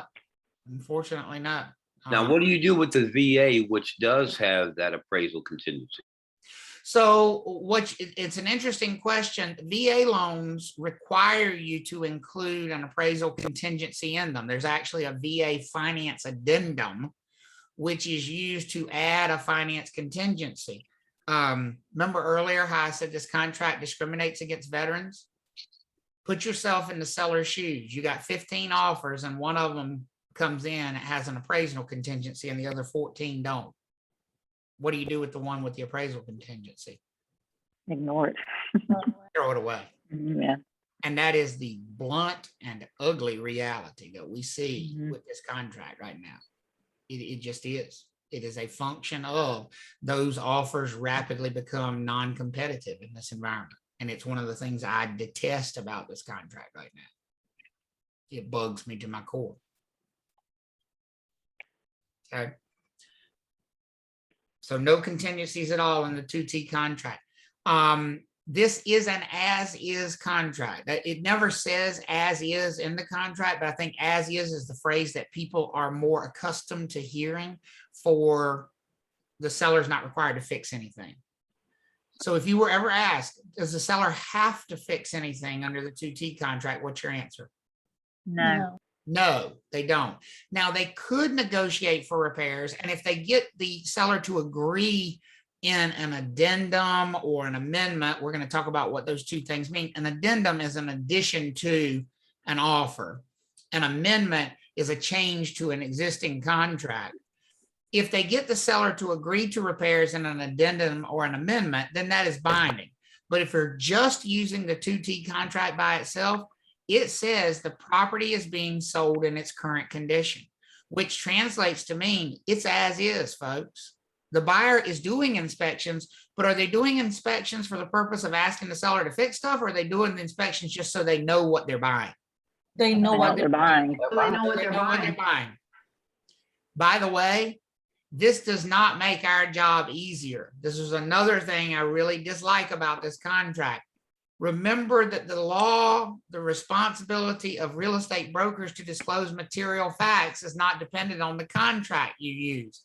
Do you think this puts us in a tougher position when it comes to disclosing material facts if our client, the seller, is not obligated to fix anything when and if it is found? That let's just play this out. Buyer just paid a $40,000 due diligence fee. They find that the HVAC system doesn't work. Are they pretty rapidly going to start trying to make claims that would try to get them that due diligence fee back, even though they're not entitled to it contractually? I would assume Yeah, Probably. And I guarantee you what the first claim they're going to make is, this is a material fact. You didn't tell us about this material. Who they're going to sue for their due diligence fee, folks? the realtor. The The broker. realtor. That's exactly right. They're going to claim it was a material fact. This statement in this contract is the one reason that every property I put on the market is pre-inspected before I put it on the market. Because when this contract says it's sold in its current condition, I want to be able to tell the buyer, and here's what that condition is to the best of our knowledge. Here's what we know about that property to the best of our knowledge. That's the reason I do it. Okay, are we all good on the as-is idea here? Very smart. Okay. If the buyer can't get a loan, too bad. No contingency. There's no finance contingency here. Buyer can't get a loan. They're either going to lose their due diligence fee if they're during the due diligence period, or lose both their due diligence fee and their earnest money deposit if they're outside of the due diligence period. It's literally the same story over and over and over. It doesn't matter the reason. If it's from the buyer side, it's just a question of how much money they lose. Do they lose one money or do they lose both? Does that make sense for everybody? Okay. Yes. They do have the right to inspect as desired. This is one thing I do like about our contract. In some other states, the contract basically says that the buyer's limited to bringing in like licensed professionals. Like you could only bring in a licensed home inspector. You could only bring in a licensed appraiser. This contract actually says the buyer or buyer's agents or representatives at the buyer's expense shall be entitled to conduct all desired tests, right there, all desired tests, surveys, appraisals, investigations, examinations, and inspections of the property as buyer deems appropriate. If buyer demands to measure the property for their furniture and we're under contract, does the seller have to get out and let the buyer measure the property for their furniture? Yes. Yes. Yes, because they say so in this contract. They're agreeing to that in this contract. I don't care if the buyer has brought 10 inspectors out there. Does the seller have to allow that? Yep. Yes. Yes, this contract places no limitation whatsoever on the buyer's ability to inspect that property for any reason that the buyer deems appropriate once we're under contract. So pretty much, I tell my sellers this all the time. As soon as we go under contract, you need to start thinking of this as sharing this house with them. Because if they demand to come in here to look at something, you've agreed. And by the way, now here's where you start thinking about contracts. Would this be one way for a seller to find themselves having to refund a due diligence fee? If they don't allow, If the Yeah. seller refuses an inspection, is that a breach? Is that a seller breach of the contract? Yep. Yes. It is. Could a buyer be entitled to get that $40,000, $50,000, $60,000 due diligence fee back because you wouldn't let them come in to measure for their furniture? Yes. yes. And listen, I've had sellers say, "Oh, it's my grandkid's birthday. You better take them to Chuck E. Cheese. That's what it's there for." Because once you go under this contract says that they have the right. Now, do you have to use this contract? No, but the fleas come with the dog. This is part of this specific contract. Are we all okay with that? Mhm. Yes. So the buyer has the right to do those inspections. There is, and I will caution you, if you've taken the class before, if this is not your first go round, if you've looked at older videos, this is different. This is brand new, what's on this slide. The 2T contract has always had a right to a delay built into it for either party. Notice I said the right to a delay. Did I say you have to ask for permission to delay if you're not ready? Or did I say you have the right to a delay? You have the right. The You right. have the right. So if the buyer's not ready to close, do they get an extension? Yes. Yes. If the seller couldn't get their mover there to get them moved out, do they get an extension? Yes. Yes. And that is understood because it is stated in the contract in advance. Is everybody with me on that? Mhm. Yes. But the question is, how long of a delay are we entitled to? What is the period of time for this delay? And it says here 7 days. Either party is entitled to a 7-day delay. Now, there's a different number if you've taken the class before. I'm not even going to say it because I don't want to put it in the ether and have you absorb a different number. But if you've looked at this contract in the past, this is as of July 1 of this year. They adjusted this form in July of this year to change the delay contract from a previously bigger number to this number. I will just simply say that the number in the past was at least double this number. So I'm not going to say what number that was, but it was a This significant. is driving my OCD insane. It was a significantly larger number of days in the past, and now it has been reduced to a 7-day delay. So here's the question. Seller's not ready to close for a scheduled closing on the 20th, but they can close on the 23rd. Are they in breach? No.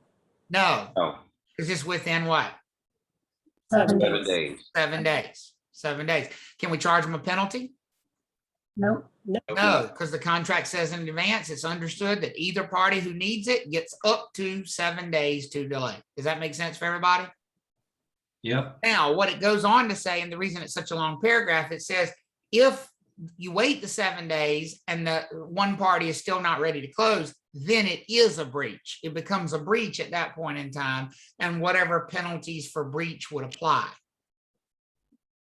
which in case of the buyer would be the earnest money deposit. How do we all feel about the delay? Everybody good with that? Yeah. Okay, right to a delay. This is nice. It's one of the nicer features of this contract. In a lot of other states, if they have a delay, and I'm sure, Elizabeth, you dealt with this as on the lender side of things, you'd have to go back and get an amendment to amend the closing date and change it for 2 or 3 days after the fact. we don't have to do that here because the contract already assumes that you've got 7 days even after the scheduled closing date. It's part of the original agreement. So it makes it much easier if you have a 1 or 2 day delay because of lending or whatever. But we were never late. Oh, I'm sure not. You never are. Never are. And if you are, it's our fault, right? We didn't get you the stuff in time. Exactly. Now, we've talked a lot about the buyer breaching this thing. We've only barely mentioned the seller breaching. And so we need to talk a little bit more in detail about what would happen if the seller breaches this 2T contract. It says here, if the seller breaches this contract and the buyer elects to terminate as a result of the breach, then here's what happens.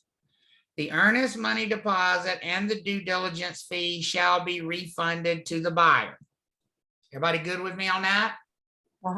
If the seller breaches, the buyer is going to get both their earnest money and their due diligence back. Everybody good on that? Yes. We're not done yet, though.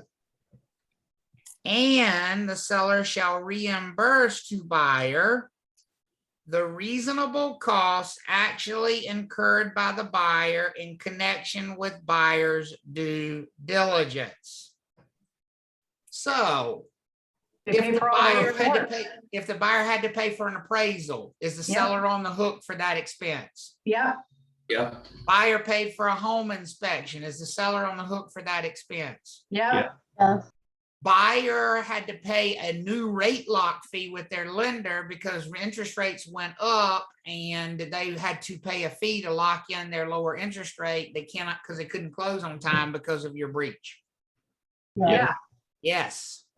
Yes. Buyer had to rent an apartment month to month for 3 months while they found somewhere else to purchase because you breached. Seller on the hook for that money too? Yes. Yes. Could this get very expensive for a seller who breaches this contract? Yep. Yes. And I'm going to point out the last part of that sentence there because I think it's probably the most important. Without affecting other remedies. That is the lawyer's fancy way of saying, and the buyer can still sue the seller after all of that. So if the seller breaches, not only does the seller have to give the buyer all their money back, then the seller has to reimburse the buyer every dollar that the buyer spent trying to purchase that property, and the buyer could still choose to do what? Sue. Sue. The buyer could still choose to sue. So a seller breach is a very big deal under this agreement. This contract is very punishing for a seller. And I will say, this is probably a good thing about the way this contract is structured, because what this has done is made it such that we don't see many seller breaches. Do you think there are sellers who want to breach right now that are getting offers in for $50,000 more than the offer they already accepted in this crazy environment? You know, they accept one offer and then 3 days later, somebody else makes them an offer cash $50,000 higher. Do you think that's happening? Yeah. Yeah.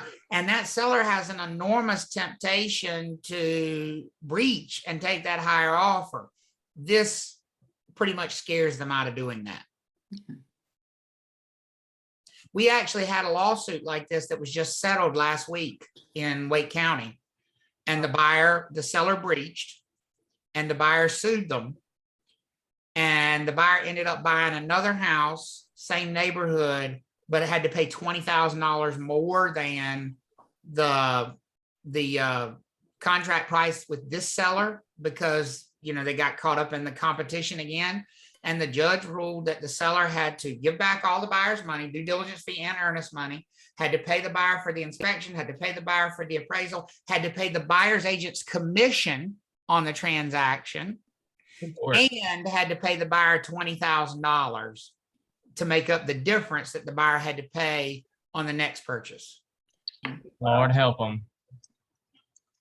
Yeah. How long can that go on? Can they keep on thinking of other stuff, or mean, is Well, there a that's court- what a court's for. You know, you'd have to probably go to court and get the courts to sort out what things were, you know, the seller was responsible for. And that's why it gets really ugly when you have a seller breach.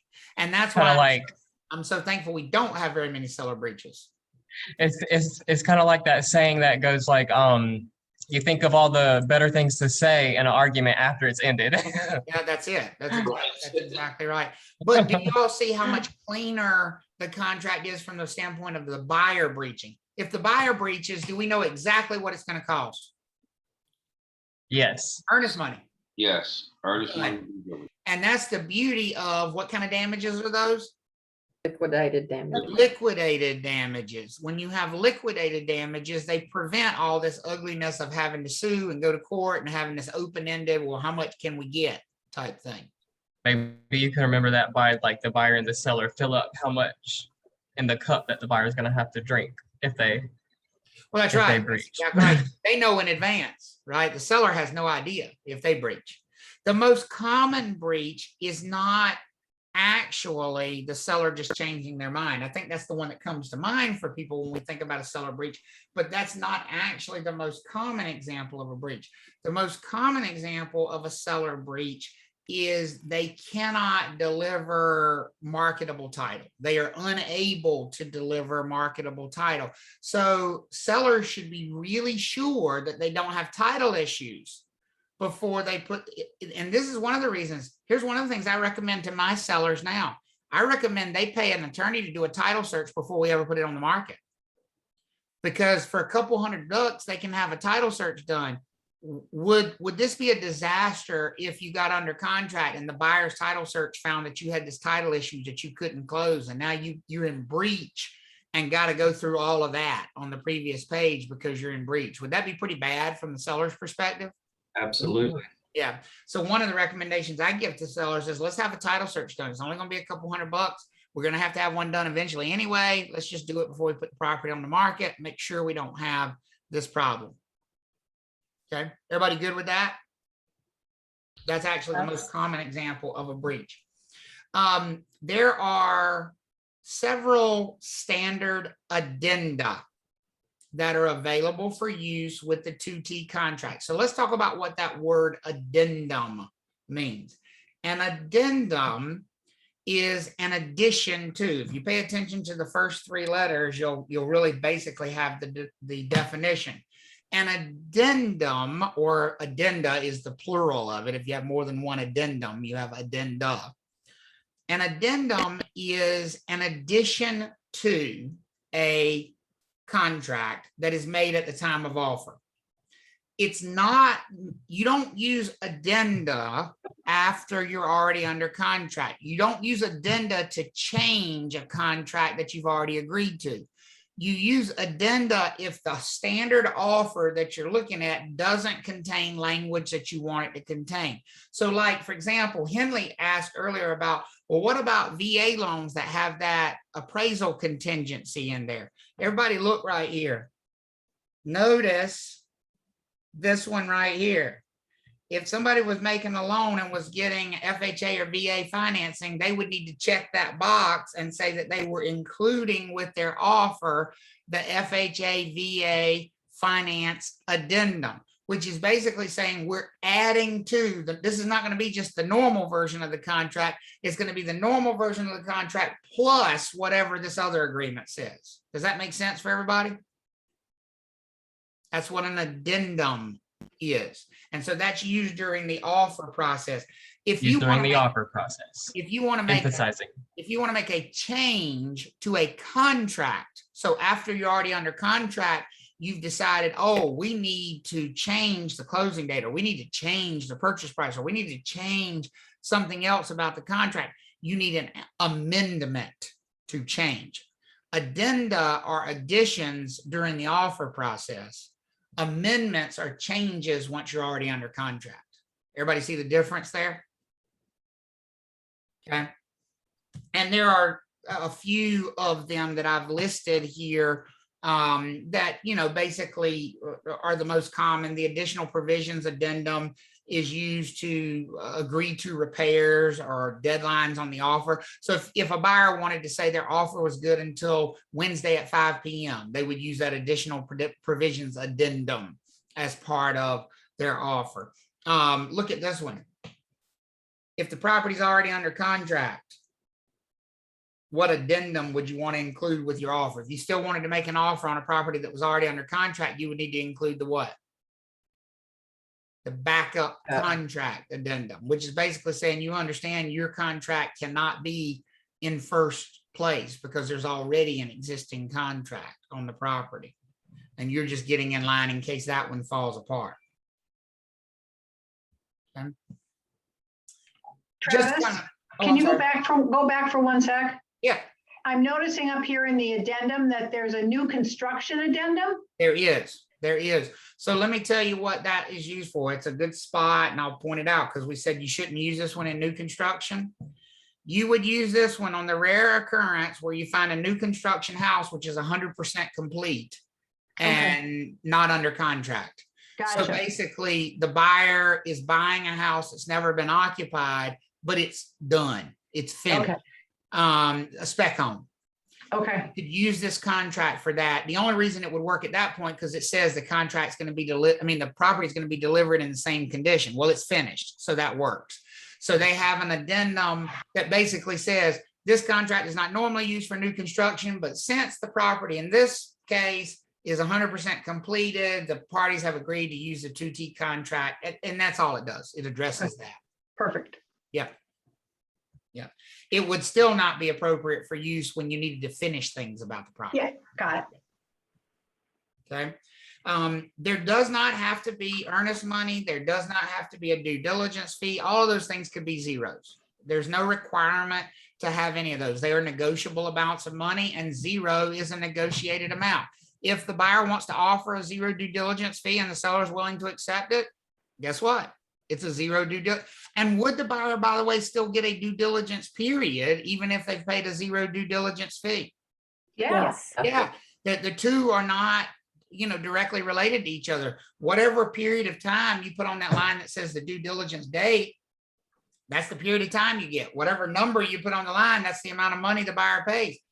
It could be a really high due diligence fee for a really short due diligence period, or a really low due diligence fee for a really long due diligence period. There are two separate items. Okay. And then this note here, the pre-printed sales contract must include the name and license number of the individual broker working as the agents. At the very end, you'll see that in the 2T contract on the last page. That is strictly for reference purposes. Here's why. If a closing attorney is looking at that contract, don't they need to know who to get in touch with? They need to know who's representing the seller. If the seller has representation, if the seller doesn't have representation, they have to go directly to the seller. But if the seller has an agent, we need to know who that person is. Same idea with the buyer. And so the contract needs to specify the individual agent who's working that transaction for each person. And then that last note there we talked about earlier as we launched off today. One of the things that definitely cannot be addressed in that pre-printed contract is anything about our commission. And that brings us to the conclusion of the NC Realtors 2T contract, probably more than you ever wanted to know about one single contract form. That is a very in-depth look at that one particular